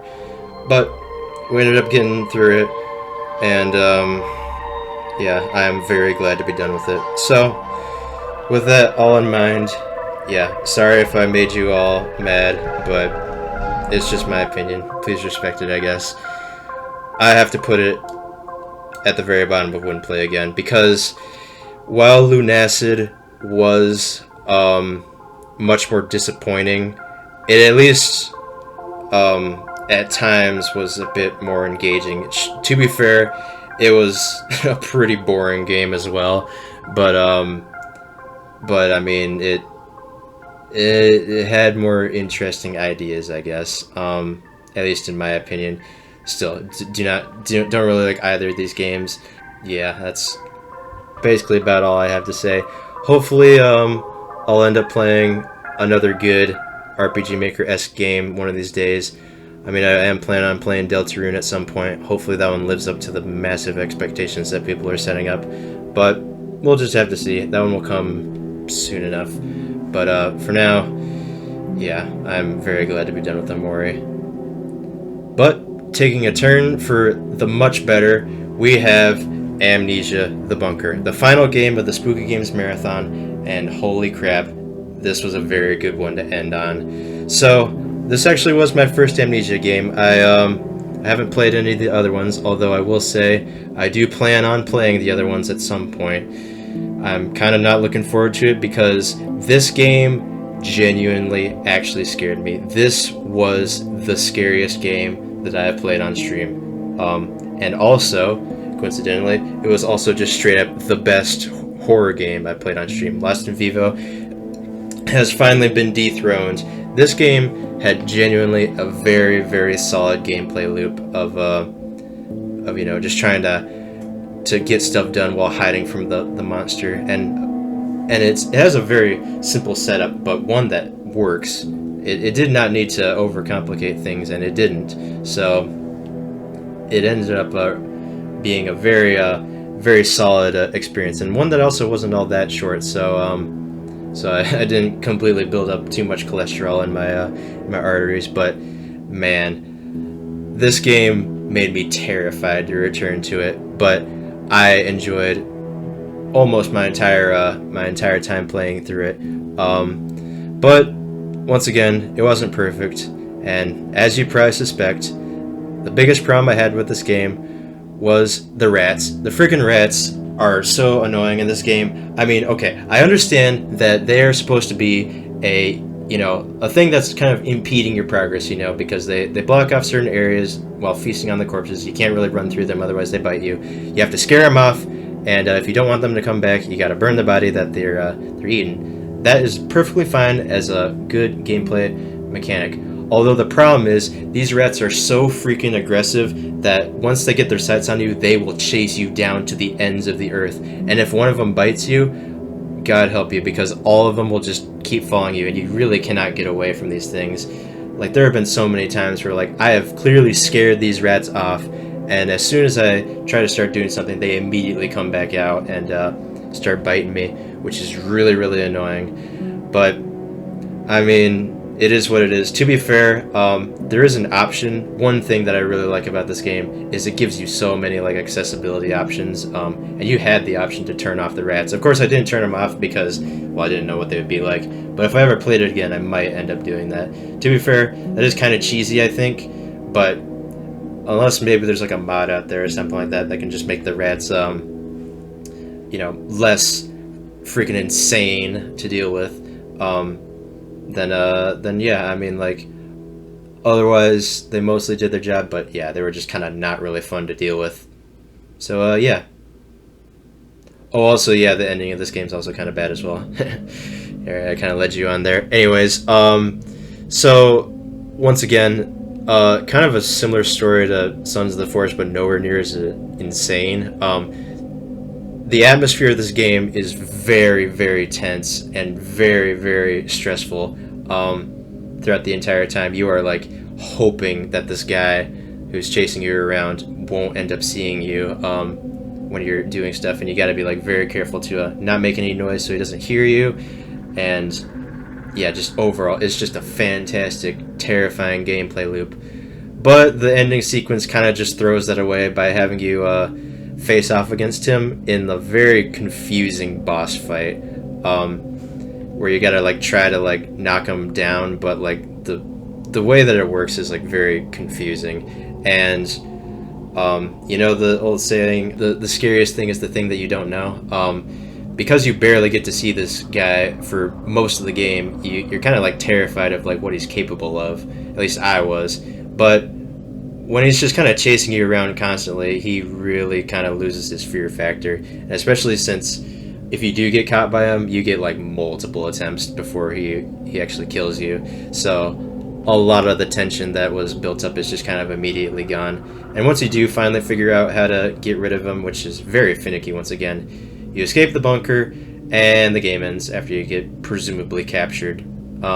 Which, to be fair, this game is taking place during World War I, and it is a good message that despite the horrors that are going on down in the bunker, the war is still raging on or whatever. So everything that you've experienced through is pretty much indifferent to what the story that the war is telling. And as a result, it is a pretty realistic ending, all things considered, despite, you know, how much of a Lovecraftian game this is. But yeah, it is a very, very abrupt ending. Like, you only get like a minute of breathing room after finally dealing with this guy, which it would have been nice if we had a little bit more time to, I guess, like, chill out before being shocked by the ending that that poor Henri is gonna go through. But yeah, I mean, once again, it was still a much better ending than a lot of the other games that I've played, but it is definitely a blemish. Besides the rat, of course. I was kind of joking, but I do still genuinely believe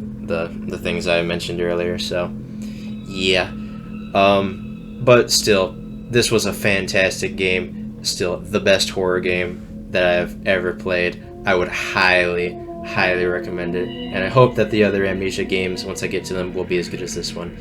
So where am I going to rank it? Finally, we have another best of the best. I think it goes probably right here because, to be fair, nothing compares to Red Dead 2. I mean, yeah, like, Red Dead 2 is still, like, in its own league. Vaporum here, there's a massive gap between these two, and yeah, Amnesia the Bunker doesn't quite fit into that gap.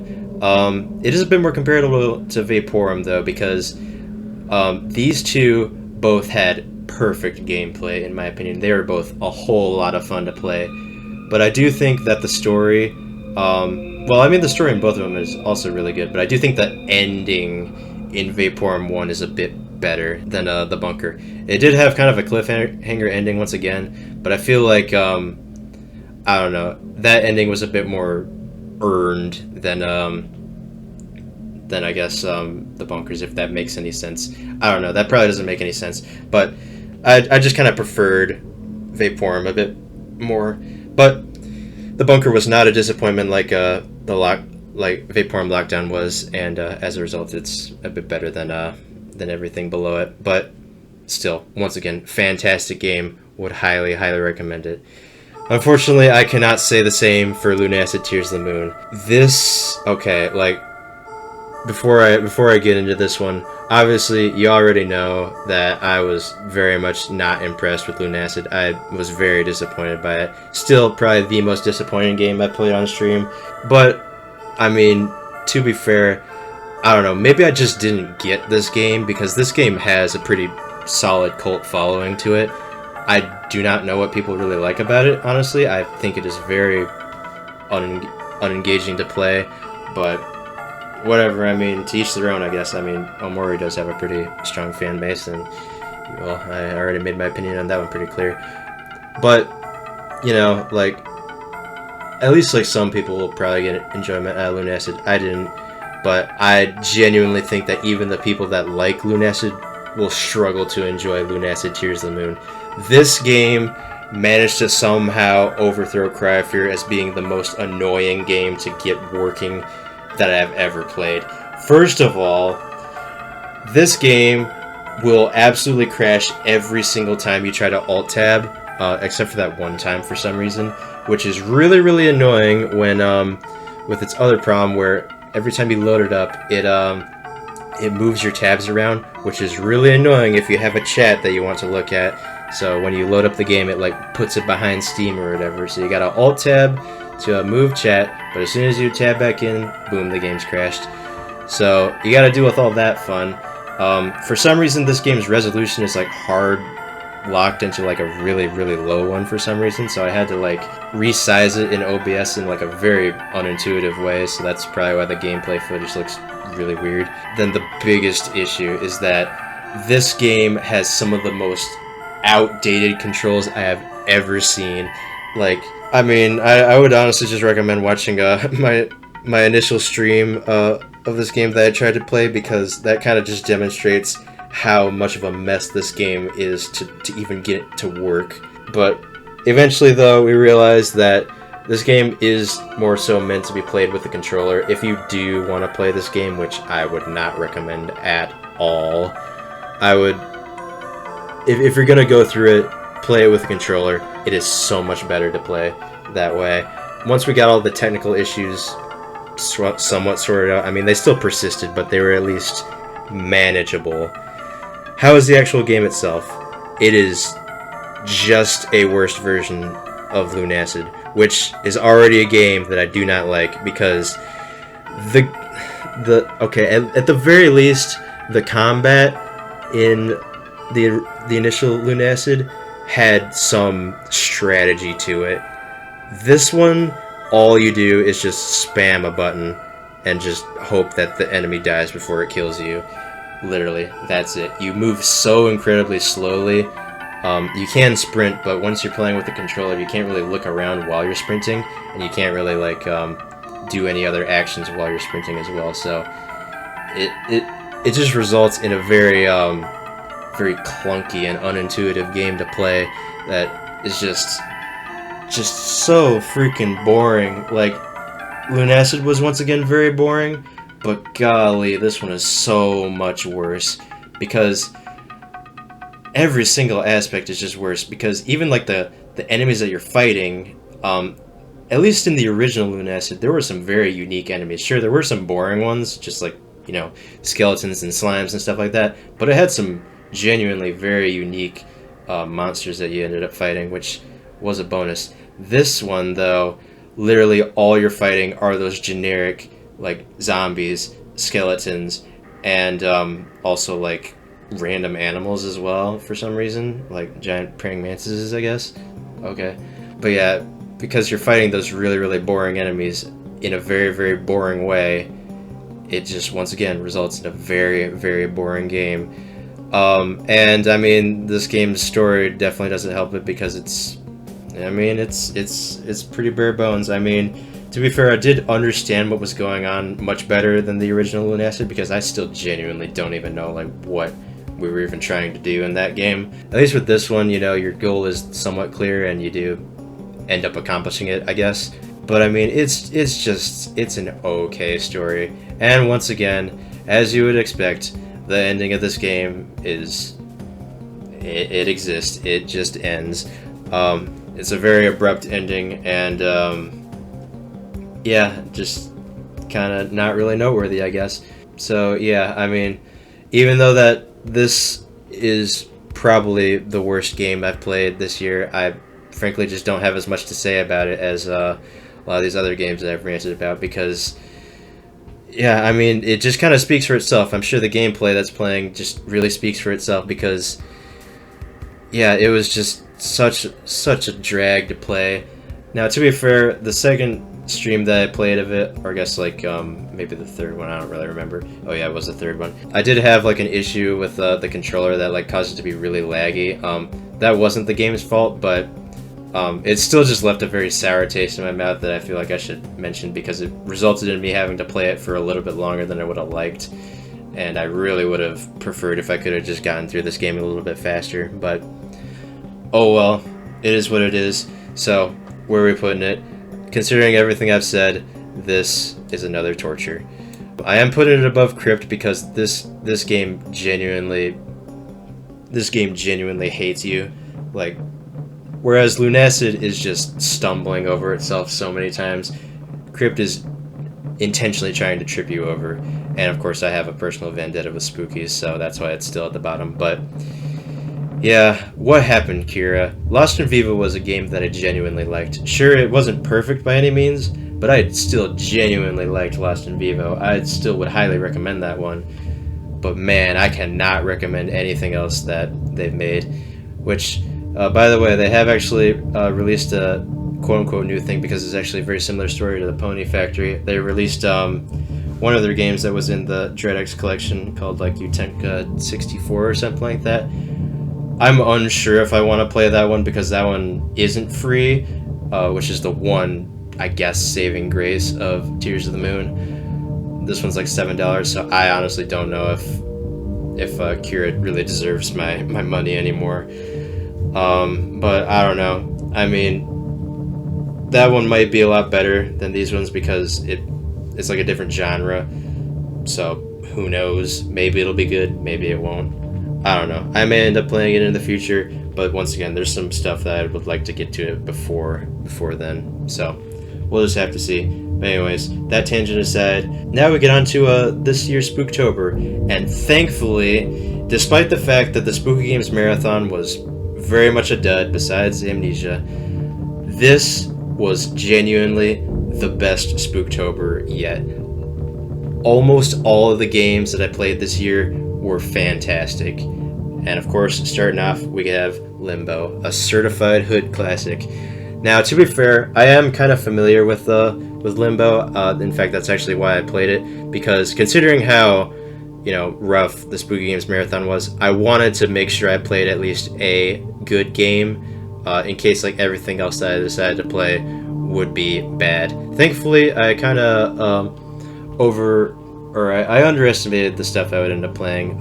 But yeah, I still really, really like Limbo. This game is fantastic. It's a game that everybody should play. It's a classic. That's all I can really say. Honestly, I don't even really have all that much to say about it. It is just so incredibly atmospheric. It is, well, a very messed up game and a very enigmatic one as well, but one that is very, very intriguing and a whole lot of fun to play.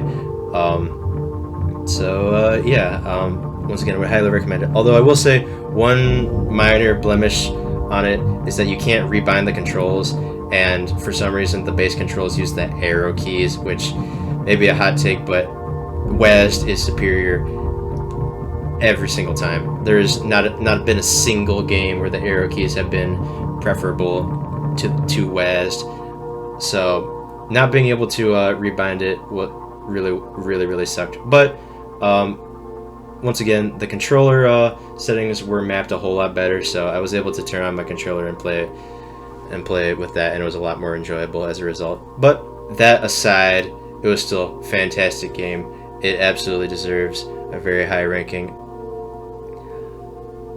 I honestly think I'm gonna put it at the very top of generally good. I don't know if it quite deserves best of the best. I mean, I don't know. It is still a very, very good game, and once again, one that everybody should play. But I don't know.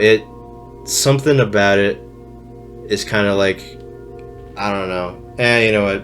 Screw it. Okay, if Inscription with Casey's mod goes in best of the best, this one goes in best of the best as well. Below it though, because Inscription made me, or I don't know. Inscription had a better, more engaging story, I suppose. Whereas Limbo is just a very solid gameplay loop. And once again, a very atmospheric game. But yeah, once again, it's one highly recommend. You gotta play it if you haven't. And speaking of which, I actually got this game bundled with this dev's other game, which was Inside. Now, unlike Limbo, which I was familiar with, this one was one that I was actually completely blind to, and thankfully, it's actually pretty much on the same level as Limbo. This one is also a very, very good game. It is not as good as Limbo, though, I will say. It does still have the incredibly dark atmosphere to it without being like super nihilistic like Red Dead was. And it has a lot of the same blood that Limbo has. It plays very similar. It pretty much feels like Limbo too, honestly. It very much is made by the same devs and stuff like that. But I think where it kind of falters is mostly the story. For one, I don't really know what was happening. I thought I knew what was happening, but I won't say, because I do think you should still play this game. But I will say there's something that happens near the end of the game that just kind of throws a wrench into everything that's happened, and I just kind of do not understand what's even happening anymore.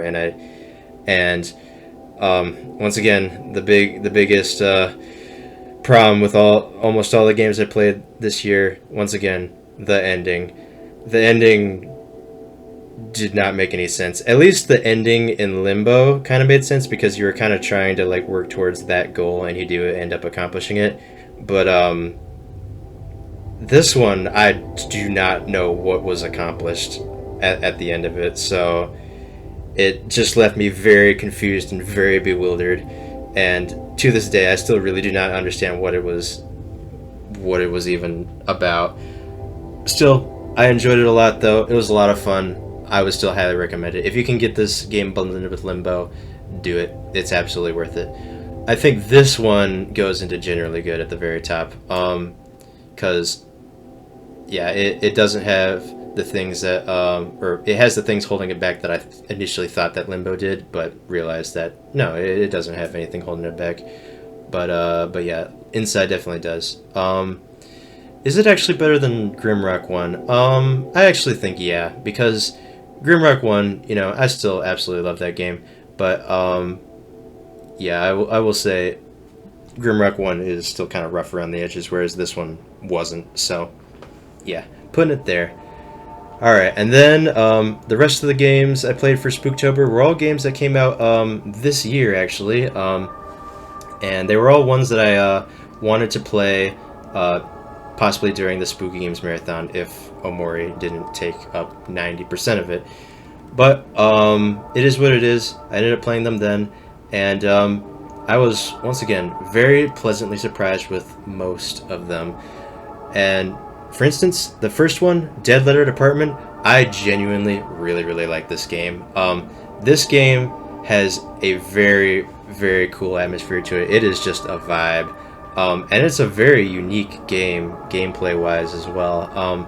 It is like a typing horror game, which sounds kind of silly when you think about it. But once you actually like get into playing it, it is genuinely just a vibe. It has a very engaging story as well. I will say though, one thing that kind of holds it back is that this game does have multiple endings, which doesn't sound like a bad thing, especially because this game has really good replay value, because every single run will have you encountering different letters that you have to transcribe. But the thing is, to get the different endings, what you need to do is not very clear at all. And considering you could accidentally do something that will end up locking you in on a specific ending without you really being able to do anything about it, kind of makes it not really fun to figure out what you're supposed to do. So I just went ahead and looked up a guide to figure out what I needed to do. But thankfully, so the first ending I got was just kind of okay, I suppose. But thankfully, the other ending that I ended up getting, which is probably the true ending, is genuinely a very good ending that actually like resolves all the issues and ends in a very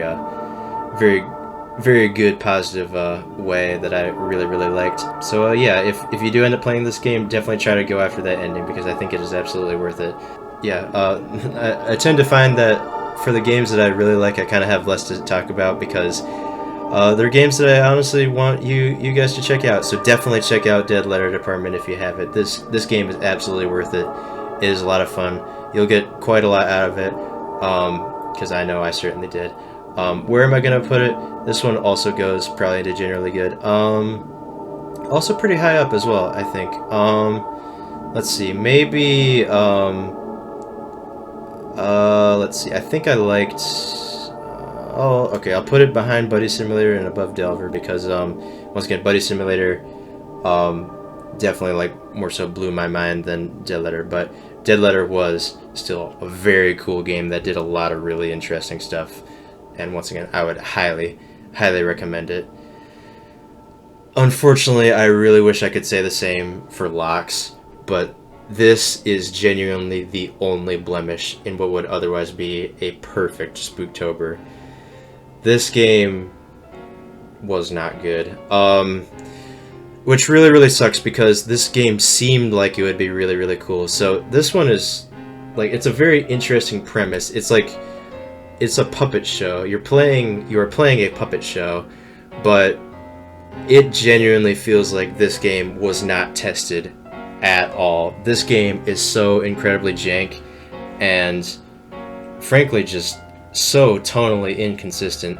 So the thing is, all the mechanics in this game are not explained to you at all, because like it's mostly kind of a platforming game. I say platforming in huge quotations because there's only like platforming segments, whereas I don't know, this game is like split up into like so many different like things, and it doesn't really do any of them well. The thing is, since you're like playing a marionette in like a very stylized world, it's really hard to tell like what things are like part of the background, what things are like things you can actually interact with, and most importantly, like what things are actually hazardous. And as a result, it leads to a very frustrating experience most of the time. And also, once again, all the mechanics just aren't really explained to you because once again, mostly a platformer, but there's certain parts that require you to use your mouse, and the way that it's explained to you that you're supposed to is done terribly. The first puzzle that requires you to do it, I was stuck at for like 10 minutes because I genuinely could not figure out what I was supposed to do. And because this game is pretty unknown, there weren't really any guides out there that really explained like what you were supposed to do. So I thought I was generally like soft locked or something like that. But turns out you gotta use your mouse for some reason, and once I figured that out, I was just very frustrated, and it just kind of set the stage for what the rest of the game would be, because this game is defined by very, very intense difficulty spikes, followed by very boring and frankly like very easy segments. Like there's some really, really hard puzzles. There's like that one puzzle where you gotta like move all the buildings and stuff like that. That one like took me a while to figure out. And then of course there was the penultimate key puzzle, which I genuinely could not figure out. I actually had to cheat on that one because that one was so incredibly hard. And then you have like really super easy puzzles, like the one, like literally the final puzzle is so incredibly easy. And there was also like a few others that I forgot because, yeah, I don't know. And then there were also, you know, the trials. I guess that's the best way to put them. Like random like skill-based sections that you need to do, like that one circus segment, which that music is still ingrained into my brain. God, that was so annoying. And then of course, you know, there was the part where like the spikes were coming down. That part was really hard. And then of course you have all the like the boss fights and stuff like that, which were also kind of difficult as well, for no reason. It just kind of results in an experience that is just not fun to play at all. And it also doesn't help that, once again, our good old friend, the ending, certainly exists. I mean, to be fair, this game really doesn't have much of a story to it. I mean, maybe there was one, but I just did not get it. Although I do find it kind of funny because when you first load up the game, there's like a language option, but there's like no speaking at all throughout the entire game, so I don't know what the point of it was. But point is, the game just kind of arbitrarily ends. I feel it. Like you solve that final puzzle, which once again is very, very easy, and then the little cutscene plays, and then something happens, and then it ends. I don't know what happened. Like I genuinely do not know what happened at all. Like, I mean, if anyone could explain it to me, I would love that. But yeah, in total, this game was not very good, which really, really sucks. I wanted it to be, but oh well, it is what it is. So I think this one also goes into wouldn't play again. I think below Iron Lung and above Lunacid, because I don't know, Lox had more interesting parts than Lunacid did. Lunacid was very boring. Lox was frustrating. So yeah. Hell, it is what it is. I mean, I don't know. I don't know if those devs have actually made any other games. If they do end up making any other games, please, please, please playtest it more. Or just get some better playtesters or something like that, because it seriously does not feel like this game was tested at all. Yeah, whatever. It is what it is. But yeah, I mean, there's no way to know that it would be bad, but now I know, I suppose. So, yeah. Anyways, moving on to a much better game. The final Spooktober game that I'll be covering, once again, there's also the Dead Seat. that we played at the tail end, but I'm not finished with that one yet, so we'll probably end up covering that one next year. I do have some negative things to talk about that one, but we're not covering that one for now, so we're just gonna pretend that it doesn't exist. So moving on to the final one, Repos. This game was really cool. First of all, this game was a lot of fun to play because it plays pretty darn similarly to my big four favorite games, the Vaporums and the Grimrocks, with the grid-based movement. Although it actually takes a pretty interesting spin on it by limiting the amount of movements that you can do.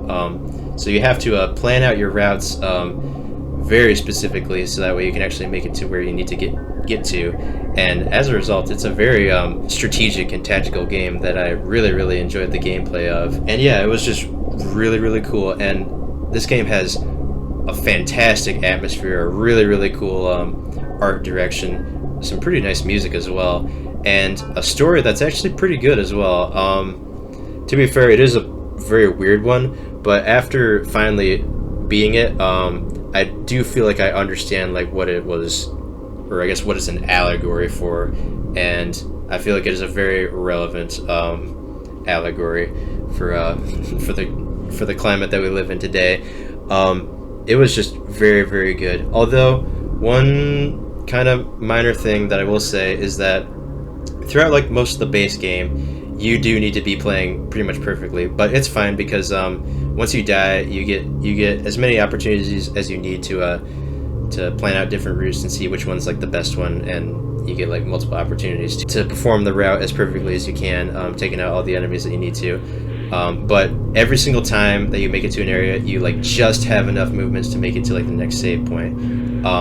That was not the case for like the bonus content. Well, I say bonus content, it's like the end game stuff. So after you beat like the main game, you can get these save codes to type in into the load game thing that gives you a like final section that like wraps up everything. And for some reason, these parts are significantly easier than the base game, which does not make any sense. Like they do get pretty intense, I will say, especially like the final segment, because it introduces some new enemies that you gotta deal with differently, and you gotta go through like a bunch of them, like back to back. So you gotta react accordingly because every single enemy requires you to do something differently. But despite that, it gives you way more movement opportunities than any other time in like the base game. As a result, you can make way more mistakes than you could in the base game, which kind of doesn't really make any sense. In fact, even though that I am, kind of a dweeb that plays games on like easy, I honestly feel like they should have made it harder, because it's the end of the game. You have the right to make this last segment like pretty darn tough. But I mean, they really kind of just didn't for some reason. But I mean, it is what it is. It was still a fantastic game. I would highly recommend this one. It is kind of short as well, which kind of sucks. And it also really kind of sucked the first time I streamed this game. I ran into so many stream issues, which weren't the game's fault. It was just OBS and my internet being freaking stupid. But whatever. I still really enjoyed the game nevertheless. So where am I going to put it? Somewhere pretty high once again. Honestly, I might even put it above alright, you know what? I'll put it above... Actually, no, I will put it above... Alright, I'll put it above Sons of the Forest and below Lost in V... Nah, it's better than Lost in Viva. What am I talking about? Yeah, because this...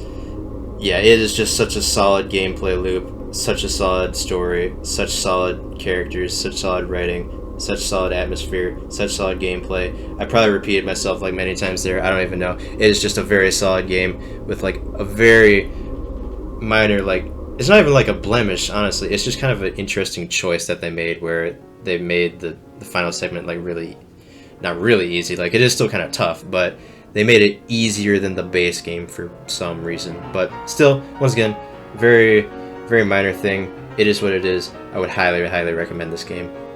And the final game that we will be covering is BioShock. So, yeah, Bioshock is a game that I've wanted to play for as long as I can remember. But yeah, I'm very glad to have been able to play it. This game absolutely meets my expectations. All I can really say. I will say a minor thing. This is technically Bioshock Remastered. I have the icon as Bioshock Remastered.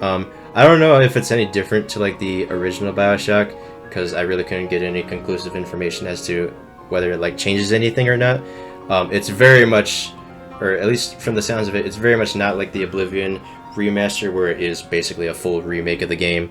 This one just seems to be like maybe like a touch-up or something like that. But I mean, nevertheless, whatever the case, it was still a whole lot of fun.